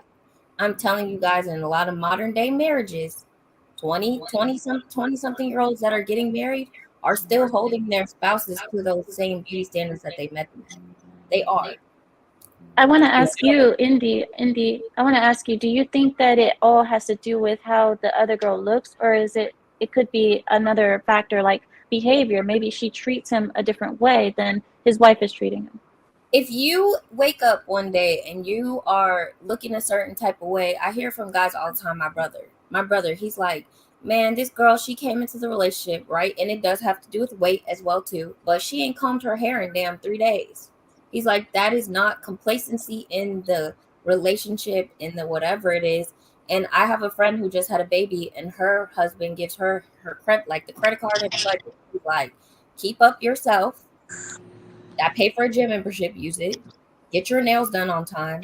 Do not be walking around here with crusty toes. Comb your hair, do this and that. Or I'm going to look at other women. It's just natural. Men are looking anyways, but it makes it even harder when they're having to, like, you know what I mean? When you're not. But does it take $500 to comb your hair and look decent and put together? I mean, your point was spending that money. I mean, a woman can take care of herself, and that is cheap. So living under, we were talking about the man living, a housewife living under an average income, you don't need a bunch of money to take care of yourself and to keep your weight down. That's what I'm trying to understand. Why does that? It's cheaper to keep a natural hair than buying stuff. It's cheaper to let your natural nails grow and do it yourself. It's cheaper to do that. I've done it. I've done my own pedicure in the past. I don't like it. I prefer to be pampered, to be honest. So when I'm saying this, though, not trying to be funny, but like I'm saying this from the perspective of being and even this sometimes doesn't go for me because I am racially ambiguous. I'm mixed. But like my friends, my homegirls that are Black American women, this is the reality. A lot of men, they want their women to go towards being natural, but this is what our beauty standard is. This is what our expectation is. This is how we're expected to live. This is what is being like, these are what our men are going after. They're not going after the natural bohemian, and they're dating, not trying to be funny, but they're going outside of our race and dating your women because y'all have those features. Exotic look. But what I've seen, Indy, I understand what you're saying, but what I've seen is that men will bang. Oh God, I hate using this, guys. I'm sorry to be vulgar, but they will bang the girl with the long extensions or the, as you said, the racially ambiguous look. But they have their wife. They marry the woman that is natural. Black men aren't marrying Black women, though. Like, let me just tell you the truth about it. It's becoming a norm and it's being pushed because that's not true. The majority of Black men that are married to Black women. The stats show that. No, they're not. No, they're not. But they are. You look that up. I wouldn't lie to you. That's true. Okay, can you put the stats in the back half though? But I'm being serious. Like most of the Black men, they're dating the modern Black men now because they have access and things like that, social media, whatever it is. They can go date other women, i.e., passport bros, women in other countries, and it's Black men that are also doing this. Like, yeah, I mean, we're gonna see it change in maybe 25 years because dudes are fed up. But no, the majority of people that are married, that's what Amir is talking about. The majority of men that are married, every man prefers his ethnic counterpart in a female. All right, so Black men included. So the preference is there. Men and we can't make it seem like it's new. It's not even Black men going out and seeking. Man, everybody loves Black men. Stop cap. Y'all cap. All these women, we would be chilling down, drinking a Coke. All these women giving us looks. Okay, it's Somehow, how black men have been the least earning men for years, but somehow the second most desirable man by survey. How we broke in desire? That that means we actually number one. Trigger How we Mike. broke in desire. That's crazy. So that lets you know that all types of women, even if they don't want to bring a man home, they want to do a certain type of activity with a black man, which makes us so attractive. Yeah, absolutely. But the black men that do have opportunity to marry outside of their race, they are marrying outside of their race. Athletes, even like all types of men that are of influence, are not they're not mostly married to black women. Like let's look at that's like But LeBron you're James. using So no, Andy, you're using basketball players and musicians. That is a whole different class. But we're talking about the average man. That's not the I'm saying the men of influence that these black men are inspired and influenced by are marrying non-black women. That's why LeBron James and like Michelle Obama, like the Obama and stuff like that, those kind of couples are considered like black power couples in our culture, Jay-Z and Beyonce, because they're marrying within our culture. But there are a lot of black men that get on money. I just had a friend the other day that I asked him, he is an engineer and he used to date black women, but he's like when he went to A&M for grad school, there's a lot of white women there. He's like, I wanted something different. And now he's engaged to a white girl. yeah, now when he says that's actually a good sticking point to this exact topic. So people don't like to talk about it because of, whatever reason, but you actually you need to drill down into it and get granular. It is because of the values, culture, and which transcends itself into behavior. Black men, and like I said, it is very hard to tear any man away from his ethnic counterpart, his ethnic female counterpart. We naturally want them. So you have to think if men are actually going outside and seeing other women as um suitable options, you got to look at those details. It's because in a different culture, women don't talk to me like I'm crazy. Women don't make me feel like I'm stupid. These are the things that men tell men. We're not going to sit here and cry about it on YouTube, but this is what they're actually saying. If a black man could find a woman, like, let me tell you something, especially a man like me, I married a black American woman and I'm Nigerian. My wife was picked out for me in Nigeria. All right. So I had to find, let me tell you, finding a soft-spoken, feminine Black American woman, because they're so rare, it was like I got one. I was frantic. Okay, so that's how rare it is in our society, and that's why, unfortunately, Black men are more so going to look outside of the race because we don't talk about it. It's uncomfortable, but the women aren't casual about letting us know they don't give a shit about us. So we naturally don't give a shit about dating out. I would say like you should ask men, black men, if compare, right? Since you're comparing to other races. I think that it doesn't matter if the woman has the features that he likes, whatever. If these women were behaving the way that men want them to behave, they will go and pick them first. Simple as that. Ask them that way. If black women were behaving in the way that you want, would you go with black women or any other race? Also, Indy, I would say you cannot compare these men passport bros that they're not getting married. That's why I don't agree with them. I have no problem with them traveling. I have no problem with them exploring the world. But my problem is they are saying that there is good women out there and they are still not getting married. That's my problem. They're not marrying them. They are just spreading their toxicity. That's what they're doing. And that's why other countries are closing their doors. And I would say that I was raised in a traditional home. My parents were married for 38 years before my father passed away. And we were taught to be traditional. That's what we saw growing up. My mother was a stay-at-home mom of 5. She stayed home. My dad brought in the bacon. Right? So when I was raised to believe and see, that's what I act out naturally. And I don't have a problem with any race trying to date me. Black men, white men, Hispanic men, Asian men, they all try to date me. But I think it's the way I carry myself. It's my demeanor. It's how I talk to a man. Because I was taught by my father, this is how you, even if you have an issue, this is how you bring it to a man. It's not a yelling. It's not an argument. It's a conversation. And you can even have controversial conversation, but you can do it in a way where you bring it to him peacefully. So I think if that is taught, if women are taught how to talk to a man or how to respect a man, that's what they need most from a woman. They need to be respected. They need to feel respected. My dad said that's number one for a man. Above love, they want respect. And I think they feel disrespected a lot of times by their women, unfortunately. So I just think it needs to be, I think it needs to be class taught. This is how you talk to a man. It's Do a you lost think? art. Oh, I'm sorry, Kel. Do you think it's? Oh, You said that you're. You said Think, that you. Think Like a Man is a great movie reference for that. you said You what? said I said Think Like a Man is a great movie reference for that. No, it is not. That is one of the It worst is movies of all time. completely not. I was so. just kidding. Jesus. Do you think No, that? you weren't. No, you Hadi, weren't, you weren't. Hadi. Oh, trust me, I was. You were not. That's like No, a you weren't. If roots-rooted we would have job. agreed, you would have said, "Isn't it?" Yeah, you would have continued, Hadi. Don't Oh, lie. hell no. Let's I go. thought that movie is stupid. So Kelly, you said that you grew up with like your dad, and he was like a, like you grew up with both your parents and stuff like that. A lot of the modern Black American women are not growing up in households. So a lot of the time, we talk about this all the time on like the panels and stuff. There is no like you said, like there is no temperament on how to deal with a man, and if you feel like he's getting a certain type of way towards you, they buck up. We've talked about how it plays out even in like legal scenes.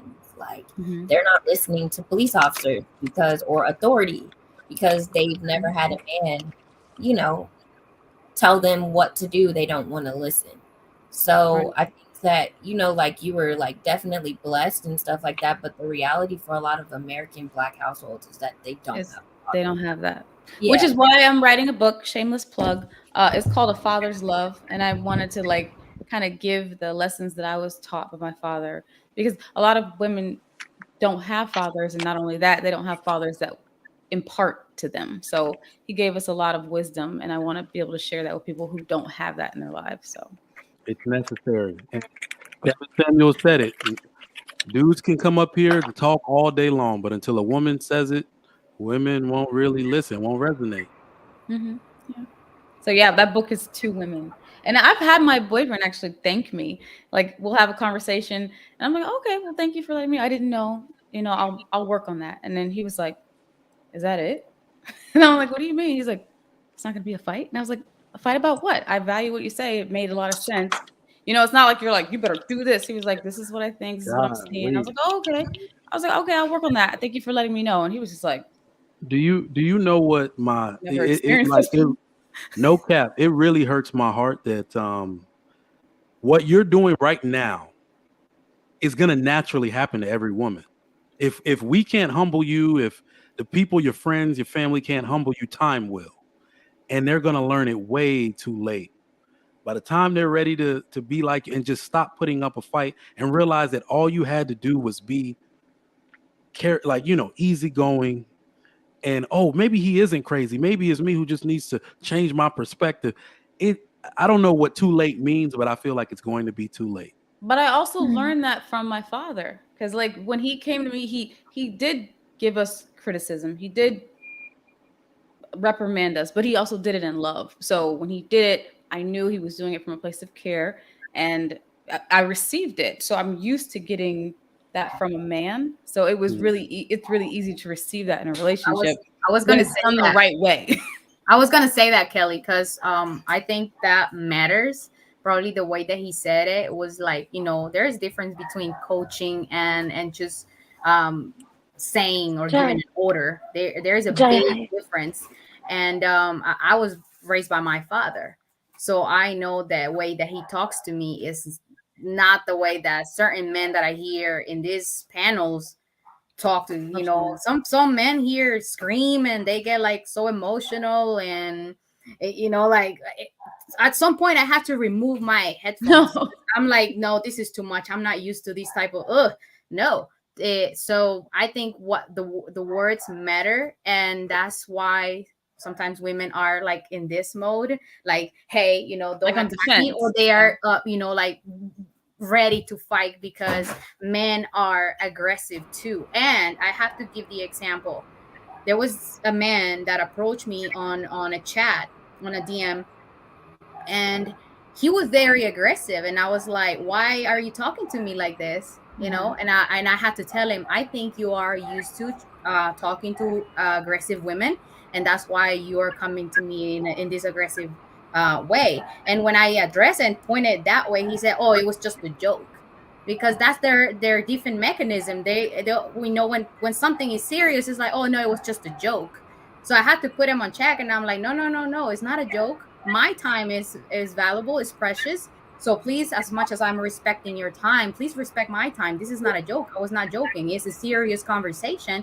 So, you know, things like that happen. But I would say that is the miscommunication when men he has money in his mouth, please. No, I You didn't see sharing, that. Hottie? I did not see that. I'm so sorry. I said it out loud. Sorry, I own a business. I'm trying to multitask. I lost my train of thought. But I agree with you, Saida, as far as like it's almost an epidemic here in America between Black American men and women. This is why we have these kind of panels, and you've been present on them. The men react extremely emotionally, and I get it. We're on a panel, but there's a lack of male presence on both ends. So like these men are growing up with these black men are growing up without fathers, and these black women are growing up without fathers. So Right. it creates chaos on both sides, and now we're trying to come back together as a people, because if we don't fix the issue, it's stats right now. There's a decline in Black marriages.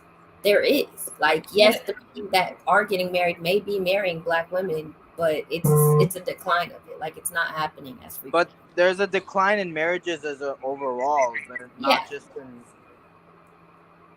I mean, If you're saying men are emotional and men are reacting emotionally, but they're being raised by women who are emotional. So it's rightly so. They're just doing what they're trained to do. Exactly. That's all they see. They don't get that male dominance. They don't get to see how should a man handle a situation. How should a man react? Because it's not there. What is it? we see it.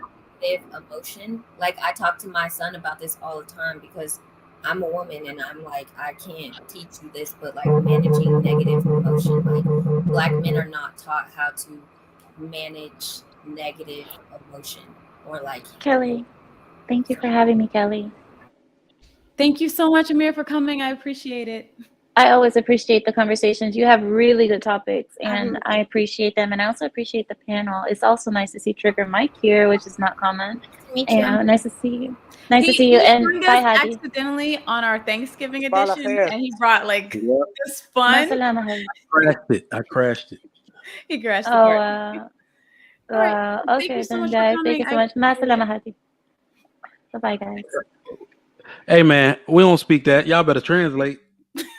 I just said she good could be night. like, all these gross some food. I don't know what you're. Hey, hold on. Let me get on my Google Translate on. I said good night. Oh, okay.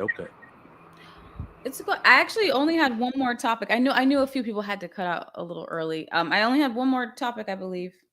Oh no, I have two more. The question was, because we were talking about traditional versus modern. If a man has modern values, does he deserve a traditional wife? No. Okay, so the way I would say it is, I don't like the word deserve. We don't deserve nothing. We're humans. We don't deserve nothing. We have to earn it. Earn it. We have to earn it. And I would say, if you are a modern man and you want a traditional wife, you have to understand what that comes with. What comes with. Same way, I hear static. If everybody can just mute up. I think it's Hattie, maybe. Yeah, it's Hattie. So I think you'll have to understand what that comes with, because a traditional wife will expect you to cover all the expenses, and she will stay home, and like that's the way it is. And usually they don't say no to anything. She wants new curtains. You gotta go get the new curtains. So I'm not saying vacations or nails and stuff like that. I gave you an example for things that we will ask for, things for the house. Making a house a home. yeah, and that's, hey, you want the kids to go on an extracurricular, you will have a problem for that. It's extracurricular for the kids. So yes, Mike. Oh, me? Oh no, Yeah, that was hard. I thought you wanted to say something. So it is the other way around. Like if you are a more traditional man that wants a woman to work, probably it's understandable. If you cannot afford, a household on your own, it's understandable. You need help, fine. But now what happens there is no longer traditional. So if you're expecting her for her to work, then you have to meet her and kind of like split the chores in the house, and because that's what happens here in my country most of the time because of society, and inflation and all these problems with economy. It's very hard to sustain a household with one salary, so they both have to work. So what happens is that you see men doing the dishes if he comes earlier, or he goes and pick up the kids. Like they are splitting all these activities. He's folding clothes while she's cooking, or vice versa, or they take turns. So it's very normal. But what I hear, or what it's understand for me, what I understand is that men don't want to help in none of these things. But I don't hear them saying it, but I think that's how women are getting it. But in reality, men are already doing it. They're living on their own. Someone is doing their clothes, someone is doing their food, like some way, somehow it's happening. But I think when they acquire a wife, they think, okay, now that I have a wife, I don't have to do these things anymore. The problem that I see is that just because you have a traditional woman doesn't mean that you're going to diminish what she does. It doesn't mean that it's just because it's easier in your head, you're not going to appreciate what she does for you, because that's a problem. Like, hey, I cook for you, I'm feeding you, I'm putting all this for you together, and you're gonna come home and then you throw the plate and be like, oh, this doesn't mean anything or whatever. No, that's not what traditional is. You have to appreciate her work, her labor too, even though if it's in the house. So the question is, does a modern man deserve a traditional woman? Yes. Absolutely not. If we're all talking about the same definition of modern, so let's go back to the beginning when I said traditional doesn't mean old, it means standard. A man can, even though a woman can, and clearly women are modern, men can never be anything other than standard.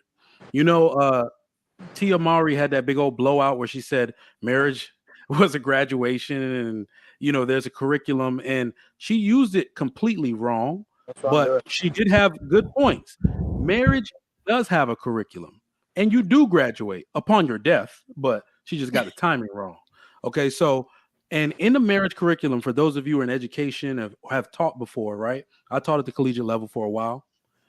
There is a curriculum there. And one thing you know about a curriculum is that you can never take away from it. You can only add to it. You must teach to the standard that is given to you. You can add things onto it all you want. So men always have to be standard. You cannot change the standard by which a man works. It is literally the foundation in which women can build upon and bring their traditional values to build that home, right? So no, a modern man definitely does not deserve a traditional woman at all. He has not done the work to show that he's able to sustain that household, because yeah, a woman should know they can absolutely say no to a proposal, and they should, if it comes from a modern man who isn't looking to uphold the standards and values that it takes to have a functional and productive marriage. The one thing I want people to watch out for is that if you don't have a man that stays the same, like women usually say, I can set my watch by my husband. My wife knows where I'm at. I told him to get the kids at 4 and I did this thing. I never, and somebody said this earlier, I've never complained about anything that is my duty in my life, ever, because it's the standard by which I must live. I am the temperament. I am the thermostat on the wall. If I'm hot, this whole house hot. If I'm cold, this whole house cold. So that must be men at all times. Trigger Mike, I'm sorry. You're in the military too, right? I was, yeah. Yeah, so like that's something that I will say that me and my friends were just talking about this. There is no like modern men now lack consistency and self-discipline. What you just said about the temperament thing, about them staying the same, about them doing their duty without complaint, that it they complain. They can't stay consistent for a week within themselves, and they can't stay disciplined. They have lack of self-discipline, and then they want to marry, and they have expectation for said woman that they want to pull into that. And I'm like, why would I allow you to bring chaos or pull me into your own chaos, your own lack of self-discipline, your own lack of valor, duty, Agree with that. responsibility, and you want to lead me? That's insanity. You can't. I always say you can't lead if you don't even know where you're going. Exactly. But one thing that Trigger Mike did say, and I completely agree with, because that what you said reminded me of my father. Like if he got off at 6 o'clock, he'd be home at 6:30. You could set a watch to him, unless he had something else that he had to do, and he would make us aware. I won't be home until 7 tonight because of this reason or whatever, you know. And I love that about when you talk about a man. I love like the words reliable, consistent, dependable. And most guys, when I say that, they're like, "Oh, that makes me sound boring." And I'm like, I don't know why that, to me, that's super sexy. It's like, I don't want to feel like, where is he? What's he doing? I wonder where he is. It makes you feel uneasy all the time. And I like to feel like safe in a relationship. So what you described, I feel like is what a real man would do. I mean, that's accountability. That's it's not saying that you're a child to let your wife know where you are. It is being accountable to let someone know that you're safe, your whereabouts. And then I think it should be done on both sides. So to me, that's super hot. I want to be able to set a watch to my man and share your location. That's a little excessive, but we'll let it pass for now. Why? Lady trying to have LoJack on her man. What if something happens and then I know where to start because of the last spot you Come work? on, you know who I am. I'll be all right. I'll be all right. When you ask a man to share his location, that just like sort of I need my woman to be afraid to ask me such questions. So I believe she is afraid to ask. So what's the problem with knowing location if you're where you're supposed to be? No, I mean, be honest, nothing. There's nothing. I would say just finesse how you ask for that. Finesse how you ask for it, because that to me is a modern woman's issue. It is not what you say, it's how you say it. Women have been slick all their life, but modern women isn't that slick. Yeah, they like to be very blunt, and it doesn't work. What if you don't ask? What if he offers? Oh, no, I wanted to say something about that, because I was talking to someone who was very manipulative, and he one time shared his location, and I'm like, I never asked you to do this. Like I wasn't asking for it. He's like, oh no, just in case you can have it. But then he used it against the fact that I didn't offer to share my location back to him. And I'm like, it's not that I don't want to. It's not that I don't want to. As a matter of fact, I am sharing my location to my dad at all times. Mm-hmm. And I've been sharing the location to my dad for like probably 3 years now. He doesn't even remember. If I press the button on my phone 3 times, it's an emergency, and the person that will get my location is my dad. So, you know, that it will be with my husband eventually, but obviously it's not going to be forced. I have to trust that man with my life, and the man that I trust with my life now is my dad. Yeah. So and as always, I ask this question because when you're asking for it, and since we're talking about traditional mindset, is submission there? There has to be, you know, you have to be submissive, but you are submissive, and I agree with this, to a man that you trust. But you don't have to be aggressive. You don't have to be masculine to the ones that you don't trust. You just have to get to know them to trust that man. That's what you have to do, because I hear a lot of women saying that, but it requires effort. It requires intention for you to do it intentionally, get to know them and trust them, give them a chance if you're going to do it. If not, then don't even bother. But I just wanted to say that I don't know about the sharing location with someone just because, but I see the point of why nowadays. I mean, it's a modern. So you got to think. You got to give people time to kind of ease into it. It's a modern thing. It sounds so invasive. So maybe I'm thinking with the traditional side of my brain. Maybe it's possibly Why? necessary. But Why so many apps know where you are? It's like car insurances know where you are. Your phone can track where you are. Why not share with the people you love? I want someone to come looking for me if I go missing. Please have my location. Those people don't try to manipulate me inside of my home. I ain't sleeping with those people. There's a difference. Your wife would be like, "You stopped here for 5 minutes. What are you doing?" So the interesting thing so I'm not gonna lie, that's the first thing that I said because it's weird, right? This thing of trust that we talk about, it's weird how. Let me tell y'all something about being a married man.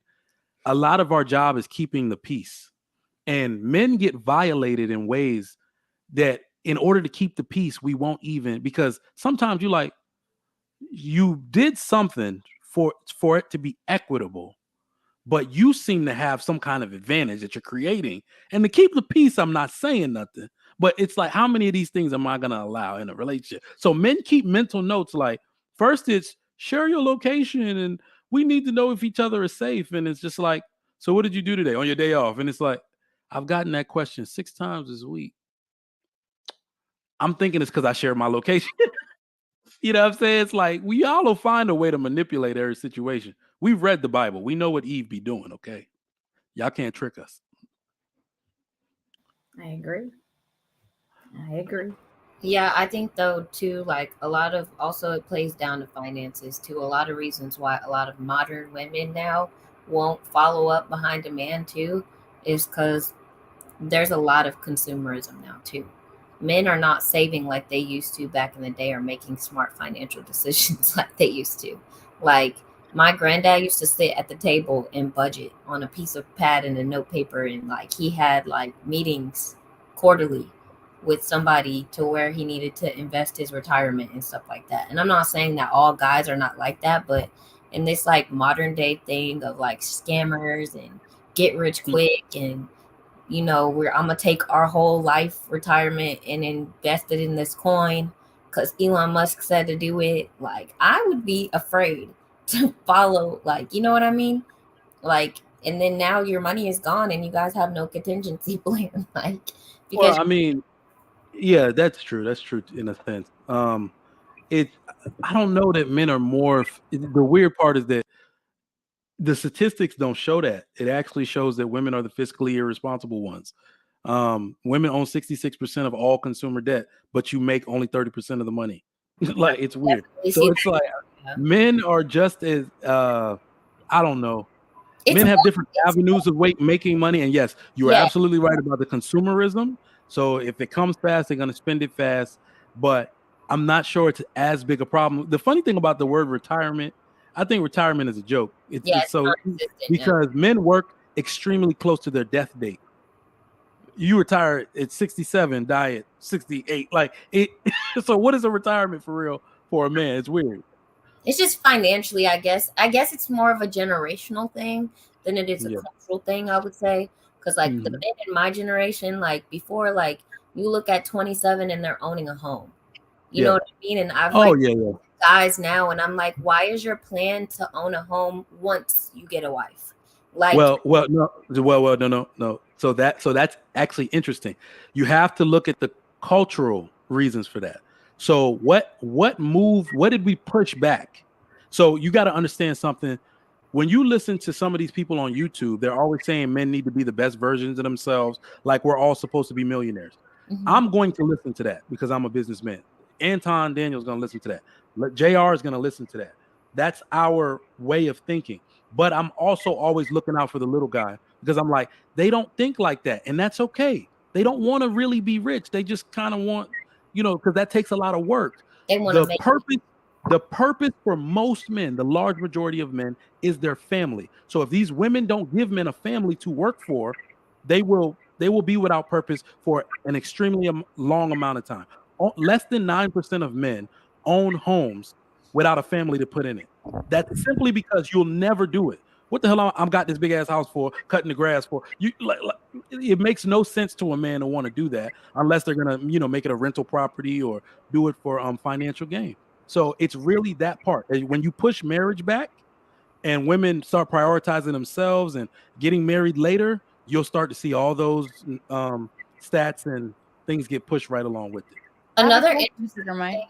Ooh, Go ahead, sorry. Indy. Go ahead. I can wait. Another interesting thing that I saw was like it wasn't the house thing, but they were saying a guy from the age of 25 to like 30 who's single, the ones that have animals are a lot more prepared for marriage than the ones who just live with roommates or stay single and live on their own.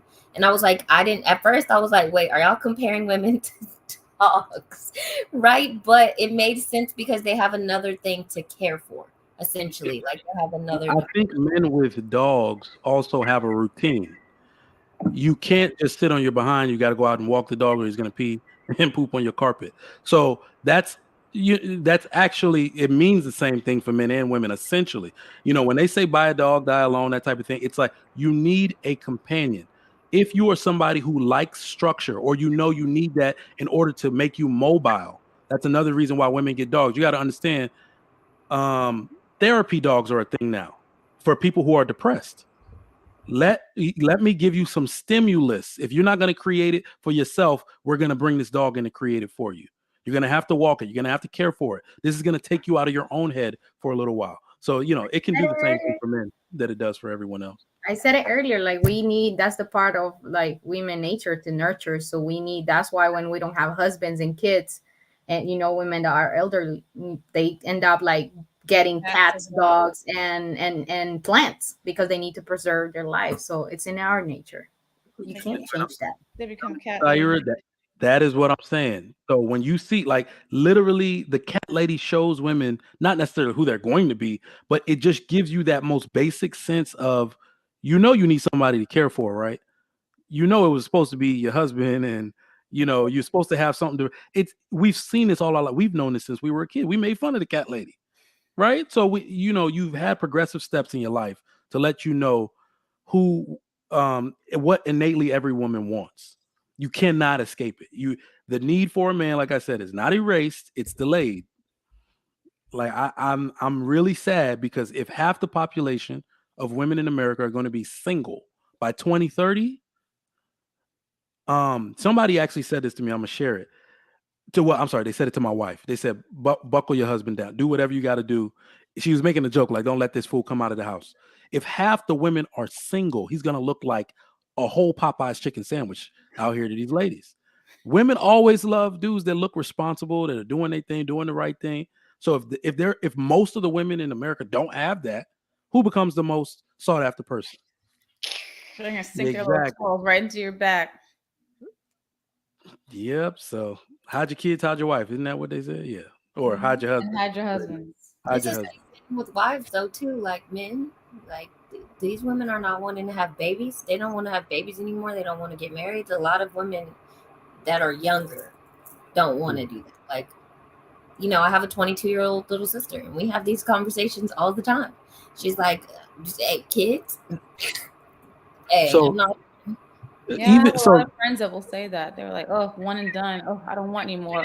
I'm gonna go So right now on that Passport Brothers topic, people are, there's a wave of them that go for the debauchery, but a lot of men are actually serious about that.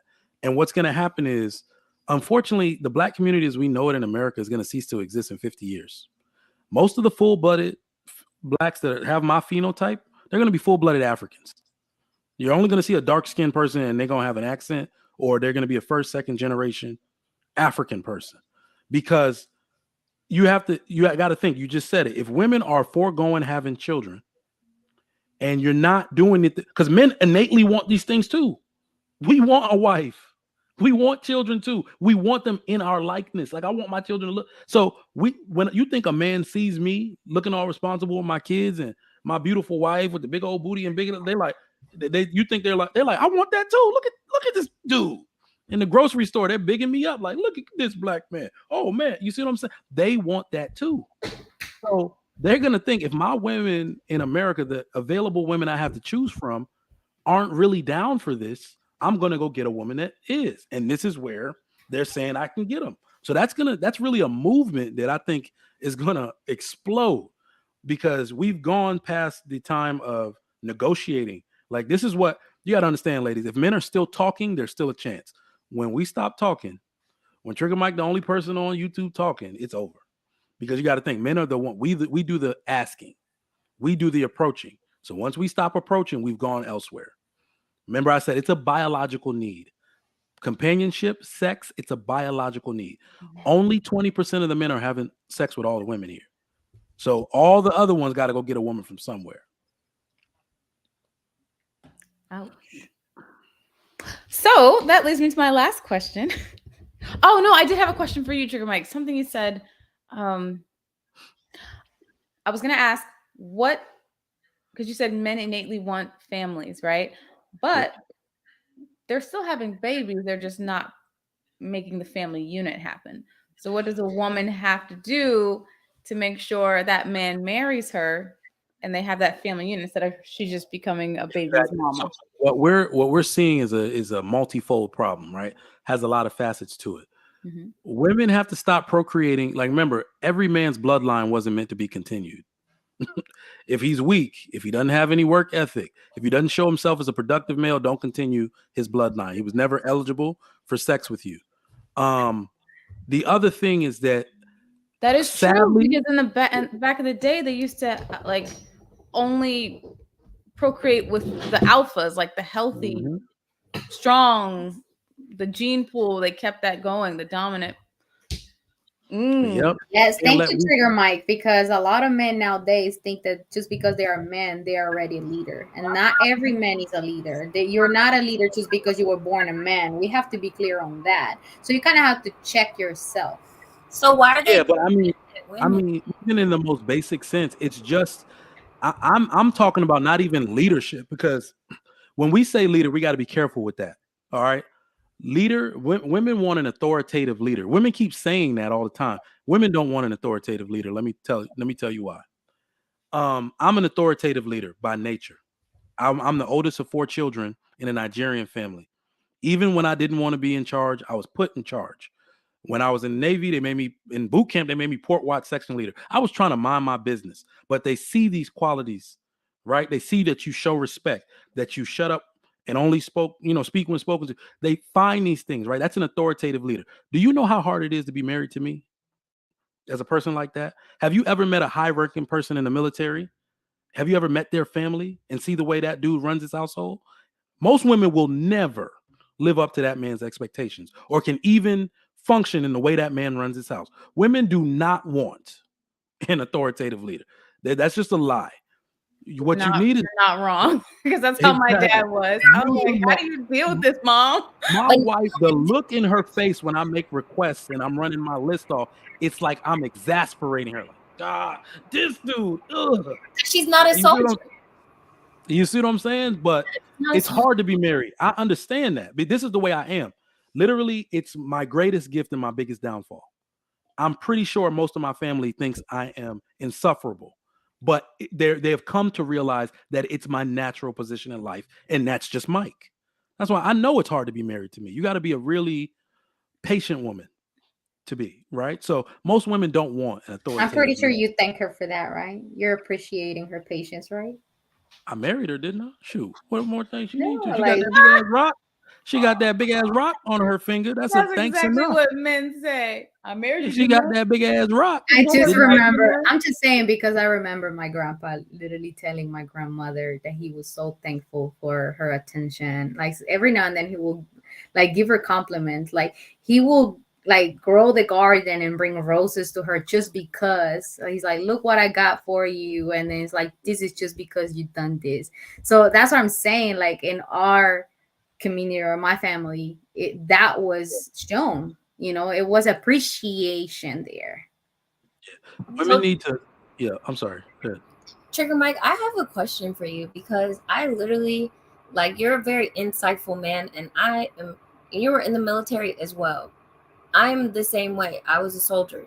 I was a leader, certain stuff like that. So for me, I have to like succumb to a lot of those attributes that I naturally have. Like they're almost indoctrinated or instilled into me now. If I want to get married, I have to like basically set aside my type A, like, because I have a lot of expectation on my spouse or future spouse or partner to essentially like match that energy. Like if I'm getting down here and breaking down the backs of, you know what I mean, whatever my list is that I have to do, I expect my man to do the same thing. And a lot of modern men crack underneath that. Like they're like, the expectation that you have for me is just, it's too much. Like, you know? Yeah, I mean, so that leads me into my ultimate statement where women just, an authoritative leader, 99% of women don't want that. They will divorce that dude. I'm pretty sure a lot of these abuse claims we get or emotional abuse was just that type of man. Super high expectations. You know what I mean? Or I can't live up to this man's, I don't know who he think I am, that type of stuff. So, but a man needs to be reasonable, dependable, and consistent in order to qualify for a woman. That's really it. As a woman, if you do have a type A personality, even as that personality, it manifests itself different as a man. I mean, as a woman versus a man. It can absolutely coexist. There are men that aren't necessarily docile, because think about it this way. The number one, people don't like to say it like this, the number one reason women should submit to all men is because you can't beat our ass. You have to recognize the restraint that we show, where we transform that power and raw aggression into protection for you. That's really why women submit to men in the first place. Why sisters serve their brothers at the table, because all things that need strength he will do. At the bus stop, anybody messing with me, he's stomping on their face. Anything I need that involves power, I will use him. I won't even need to activate him. So that's what I mean, where it's like, even the women I've known that are type A personalities, they find a way to coexist with their husband as long as he's reasonable, dependable, and consistent. They can actually. This is one thing I need women to understand, man. The best men in history have always had their women like as a true co-pilot, where literally it's a at least part-time but mostly full-time job, making sure they utilize that man correctly. A powerful man is a man that knows his strengths. A powerful woman is a woman that knows her limits and knows how to use a man's strengths. That woman can do anything. Unfortunately, some women even go as far as to realize I can use his strengths, his strengths, his strength, his strength, his strength. So you see what I'm saying? And you just can't let them find out about each other. Exactly. So, that's my advice to women on that particular note. I'm just kidding. I'm not a cheater. Dependable, reliable, reasonable, dependable, consistent. And consistent. Yeah, go on my page. There's a whole three characteristics all men need to have to have a date with you, something like that. I go over it on a short. Reasonable, dependable, and consistent. So I just have one more question. I think it's going to be a quick one. Because we've kind of already talked about it. Is it more beneficial to have a traditional wife or a modern wife? Why or why not? It depends. It depends where are you located at. Because I think your culture, and I'm talking about the US, made you like everything is so expensive everywhere you go, right? But if a woman working causes for you to not spend time with your kids, you still have to pay for daycare and all that, and at the end you don't have not much money left, what's the point of you working, instead of staying home and just taking care of your kids and doing everything? Probably you will have to change a little bit your lifestyle, and I'm not saying to worse, but find solutions for, hey, if you're getting your nails done in this place, probably go with learning how to do your own or a cheaper version. Probably like the maintenance could be a little cheaper. I don't know. Solutions. But other places where the economy makes it a little hard, I would say it is better to have someone that helps you, because if you want to have a specific lifestyle, like in El Salvador, for example, rent could be $500 in a nice area for a townhouse, but the minimum wage is $365 a month. So how are you going to pay 500, for that type of rent. It's crazy. So you kind of need help in other places. So I would say it depends. You got to think of the pros and cons for it. Does anyone else have a take on that? I think that it it depends. Like, I think culturally that it is important for a woman to teach her children or sustain that, like, traditionalism, as far as that. Like, if I don't teach my kids Hebrew, if I don't put them in Hebrew school, that dies. If Right. my daughter doesn't marry a Jewish boy and have kids, that dies. Or like if my sons, like certain things. So of course I want them to make their own decisions, but like culturally, it's just like, that's why I think that a lot of families of like, or kids with that come from families, like you said, you're Nigerian, Mike, like if you don't teach your kids that stuff, it dies. And so like I think that culture and tradition and stuff like that is important in that regard. But I think economically, like Saida said, you have to be like realistic about where your household is. But I think as far as like your culture and religion, maybe that traditionalism is extremely important. Nice. Can I get the question again? I was engaging with the chat. They were asking me a few questions. Oh no. What was the question, y'all? Hold on, I have it here. It was, is it yeah. more beneficial to have a modern or a traditional wife? Is that she trolling again? Kelly, you trolling. That's a troll question. Traditional. Yo, fellas. A lot of fellas, my man Sean Gates, he's in the he's always on my stuff. Shout out to the guy. He's always saying he'll never get married. I think it's him that'll say he's never get married. I'm telling you right now, most dudes that say that end up getting married. And one of the reasons you might be, not him, but men in general might be putting off getting married is because internally they know, I do not want this to end up like you got to understand, men get heartbroken too. We're not ironclad soldiers. We get heartbroken.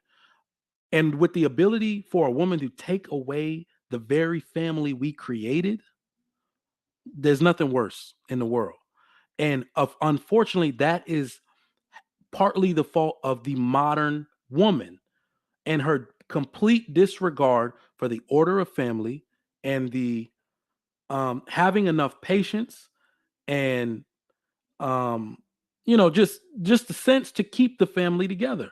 When you look, the proof is in the pudding. When you look at the statistics as to why people got divorced, it's stupid. I'm going to tell you, as a Nigerian male, if a dude ain't whooping your ass, like seriously, if he ain't whooping your ass or hurting the children, what are you leaving him for? What are you leaving him for? There's an interesting statistic. I searched for the statistic for hours. I had to word it correctly in Google and do some searching. How many women have been married multiple times regret leaving their first husband? It was 65%. That means you were upset. You left, took his kids, had a little bit of time to get over it. And you realize, oh man, I broke this whole family up by mistake.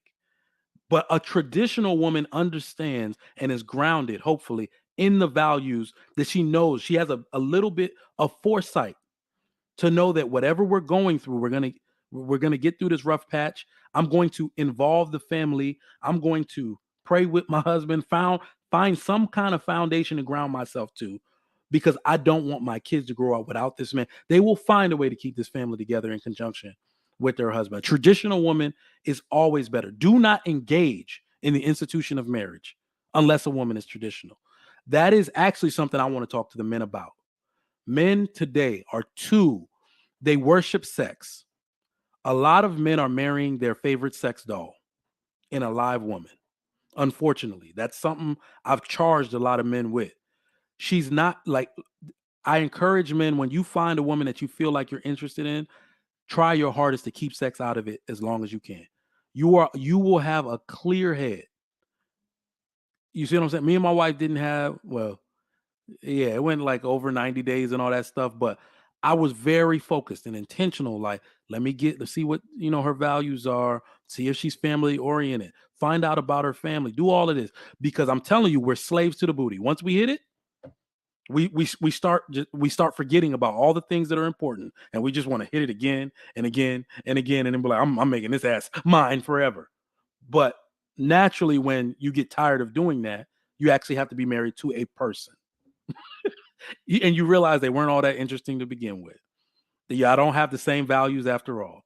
So I need men to understand that you have to marry a traditional woman, or otherwise do not involve yourself in the institution of marriage. I agree. We see that a lot with a lot of these guys, what you just said about marrying their favorite blow up doll or whatever, a real person, and then they end up wondering why their wives are cheating on them or stepping out or dissatisfied, because you didn't look at her moral compass, you didn't look at her heart, you didn't look at her character, you didn't look at any of that stuff. You just looked at her. You know what? Yes, I mean, just say it, that ass.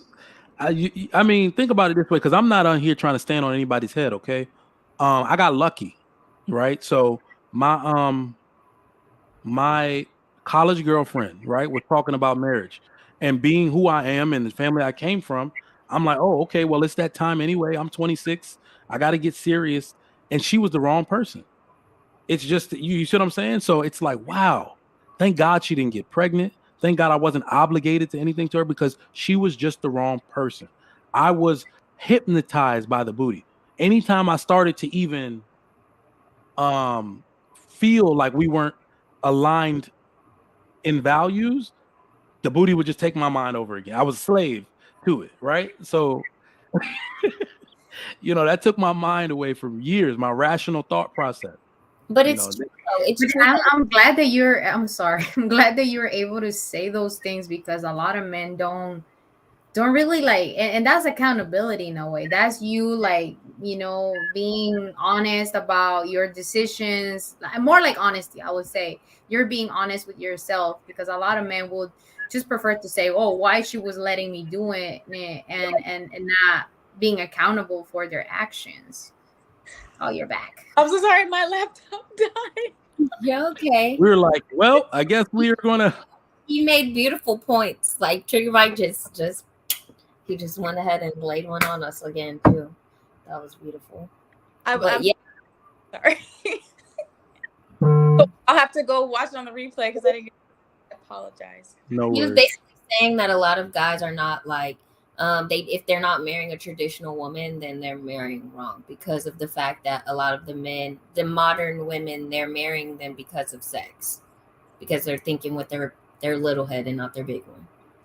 So and they become slaves to the booty. I do have a question. Do you not feel that a modern woman...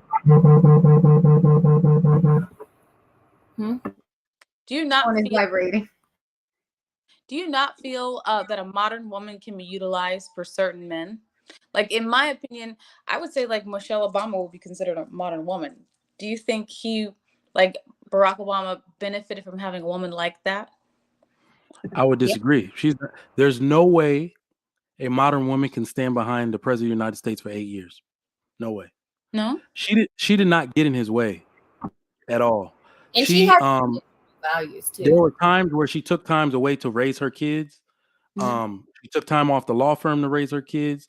So I think I understand what you're saying, where I think, you know what? No, she's not a modern woman at all. What we're noticing is that women just have a lot more latitude in society to be who they were because of the opportunities presented to them.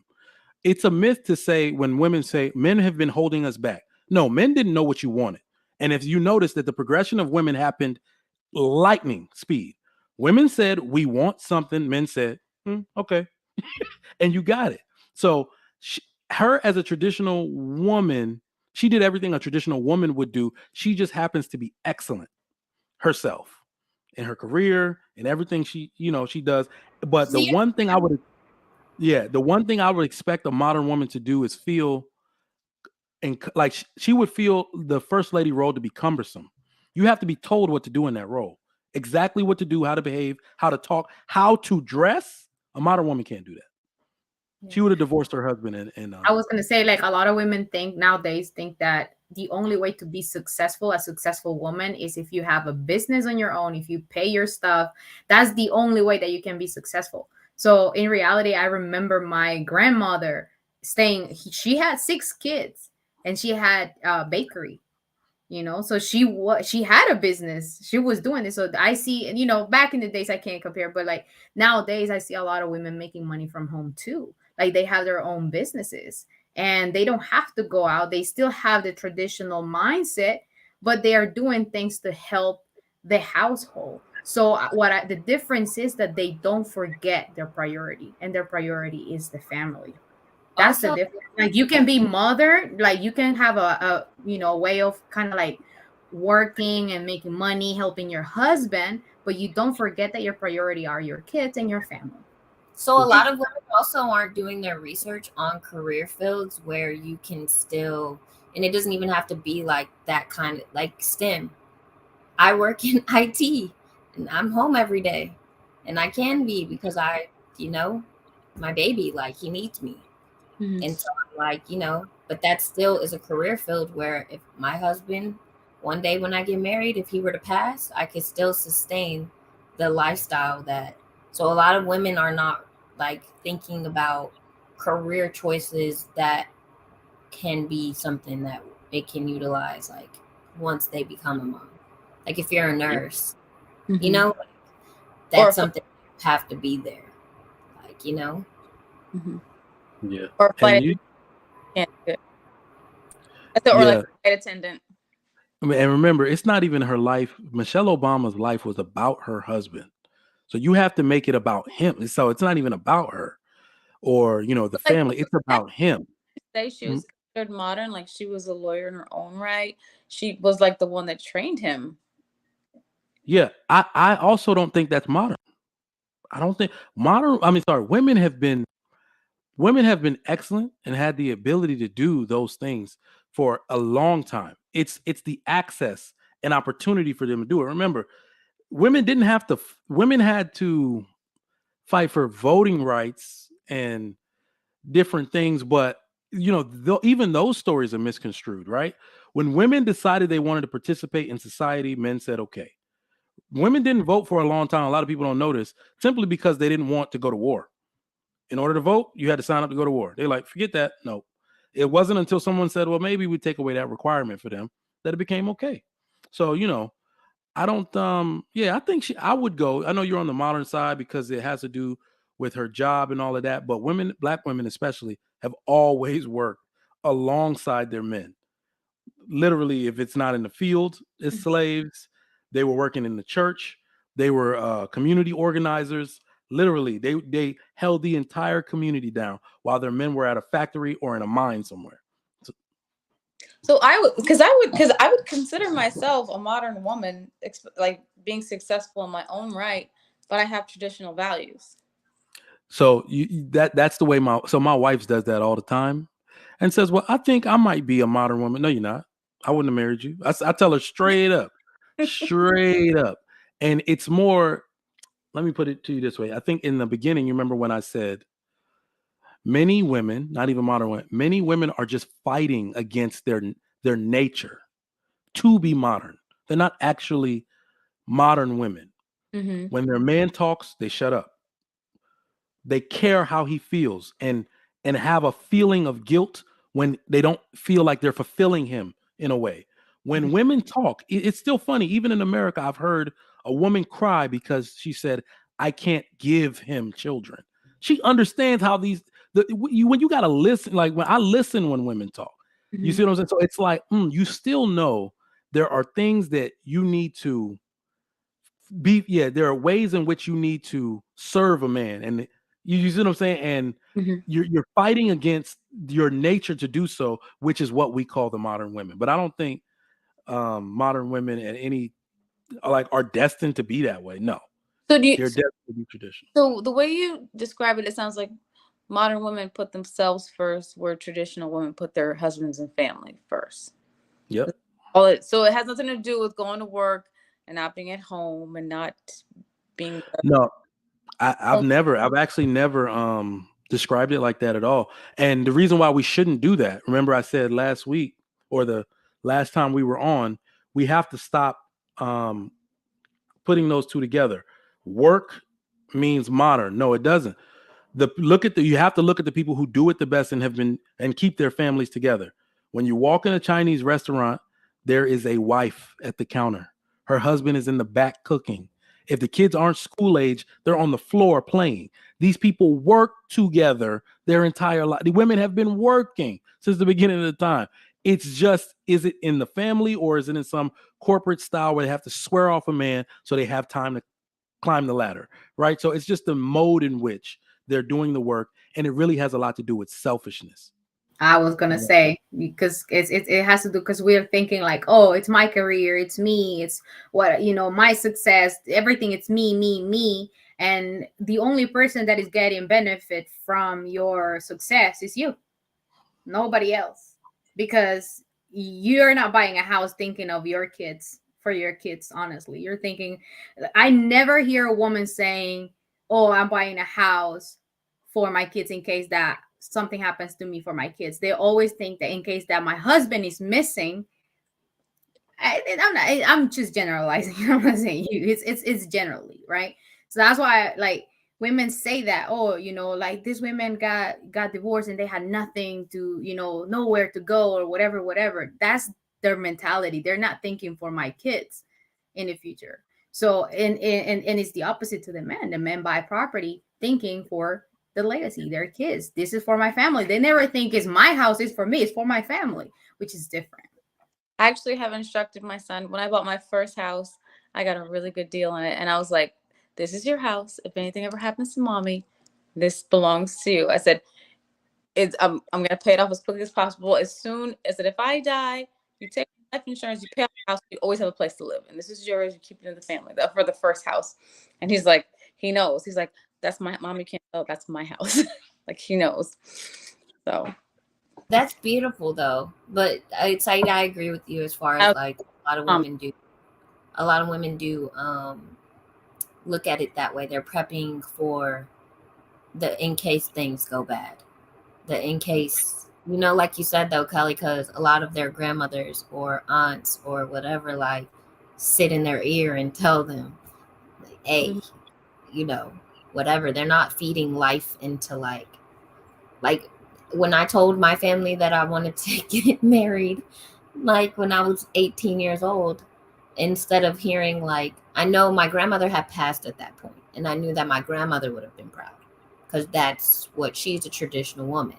But like my mom and them were like, what are you doing? You're 18. And I wasn't like, oh, I'm 18. Like I was like, oh, I'm doing the right thing because we don't believe in shacking. We don't believe in this. I'm doing the right things in the eyes of God, blah, blah, blah, this and that. And they're like, you're throwing your 18-year-old life away. You're throwing your 18-year-old life away. Like you're trying to have kids already. You're trying to get married. You're doing too much. So yeah, I would say that like I've seen both definitely as far as like modern versus traditional women. And I'm like, but the men now do too consider modern women if you make a lot of money. If you make a lot of money, they have a hard pit, like they have a hard time swallowing that. Like if you're successful in your career. Stop, Cap. We don't care. No, yeah, I don't think men care. I don't think men care. The only thing that they have a problem with is women trying to say, just because I make such amount of money, I'm gonna manipulate you and control you, and I'm gonna do whatever I want. So, that's the difference. Like your ability to, or the money you make doesn't make you not having respect for the man. Yeah, that's you gotta trigger you Michael. Gotta understand it. Go ahead. Well, I was gonna say, like a man like you, like what you were saying, like you or like and like y'all see that as an asset. Like if a woman comes in and she has this skill set, but like to a man who's complacent, like in his, like he's not complacent, but he's just a regular schmegler dude. They do not see that. Two things there. Remember I said, well, I didn't say it yet. If he is a regular schmegler dude and you're a squared away woman with all this money, the hell you doing with that dude? So let's get that exactly out the way.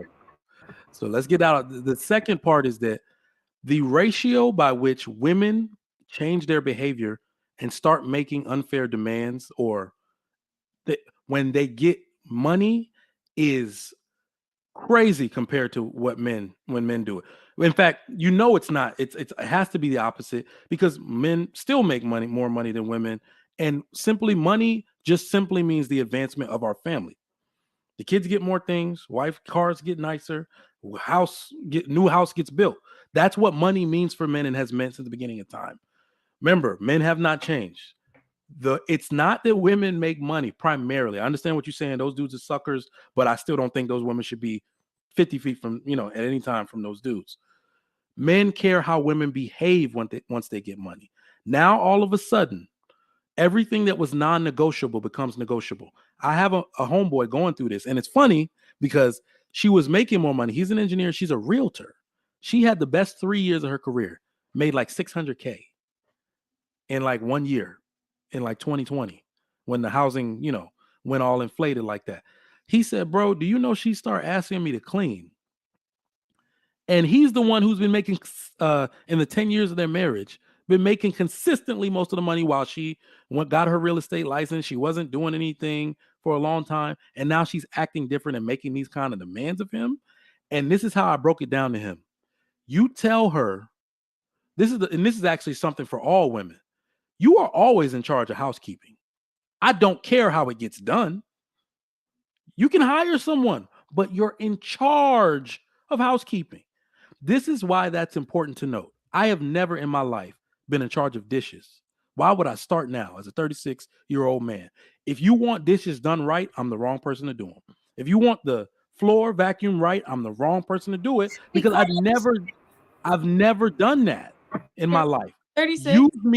Use me where I'm great. You understand? I'm great at playing with my kids and keeping them occupied. So if you need time and attention to clean, tell me to take the kids out, because I'm great at that. You hear what I'm saying? Use me where I'm great. Don't ask me. Only a woman would make a demand of a man like that after she got some money. Well, I need you to clean and help around here. You in charge of housekeeping. Hire the damn housekeepers that you're making all this money now. Don't include me in that. I'm never supposed to be.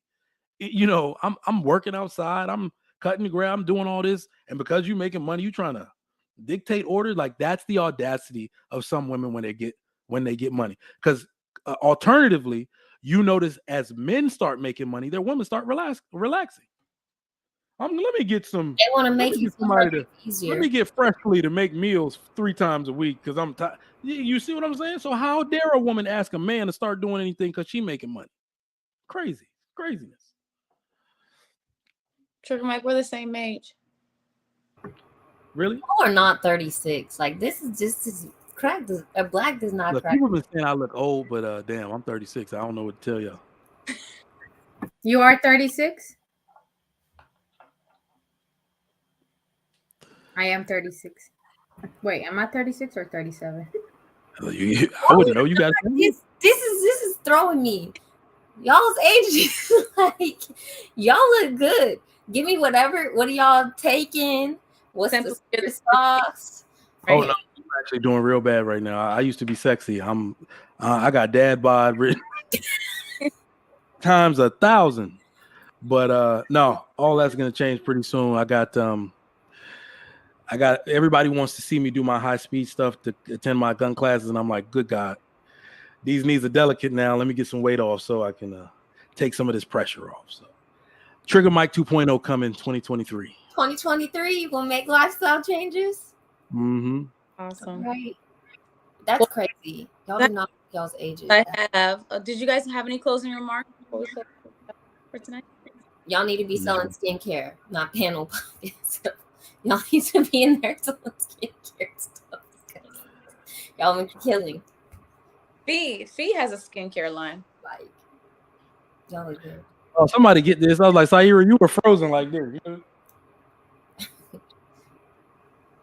All right. Well, that will conclude the show then, unless anyone has any closing remarks. I just want to thank everybody for joining the panel, and everyone who joined earlier that had to leave. Thank you for coming on, and thank you for everyone that is watching and stuck it out with us for the 2.5 hours. And we'll be back next week with another episode of Bridging the Gap. So thank you. All right. Holla. Uh-oh.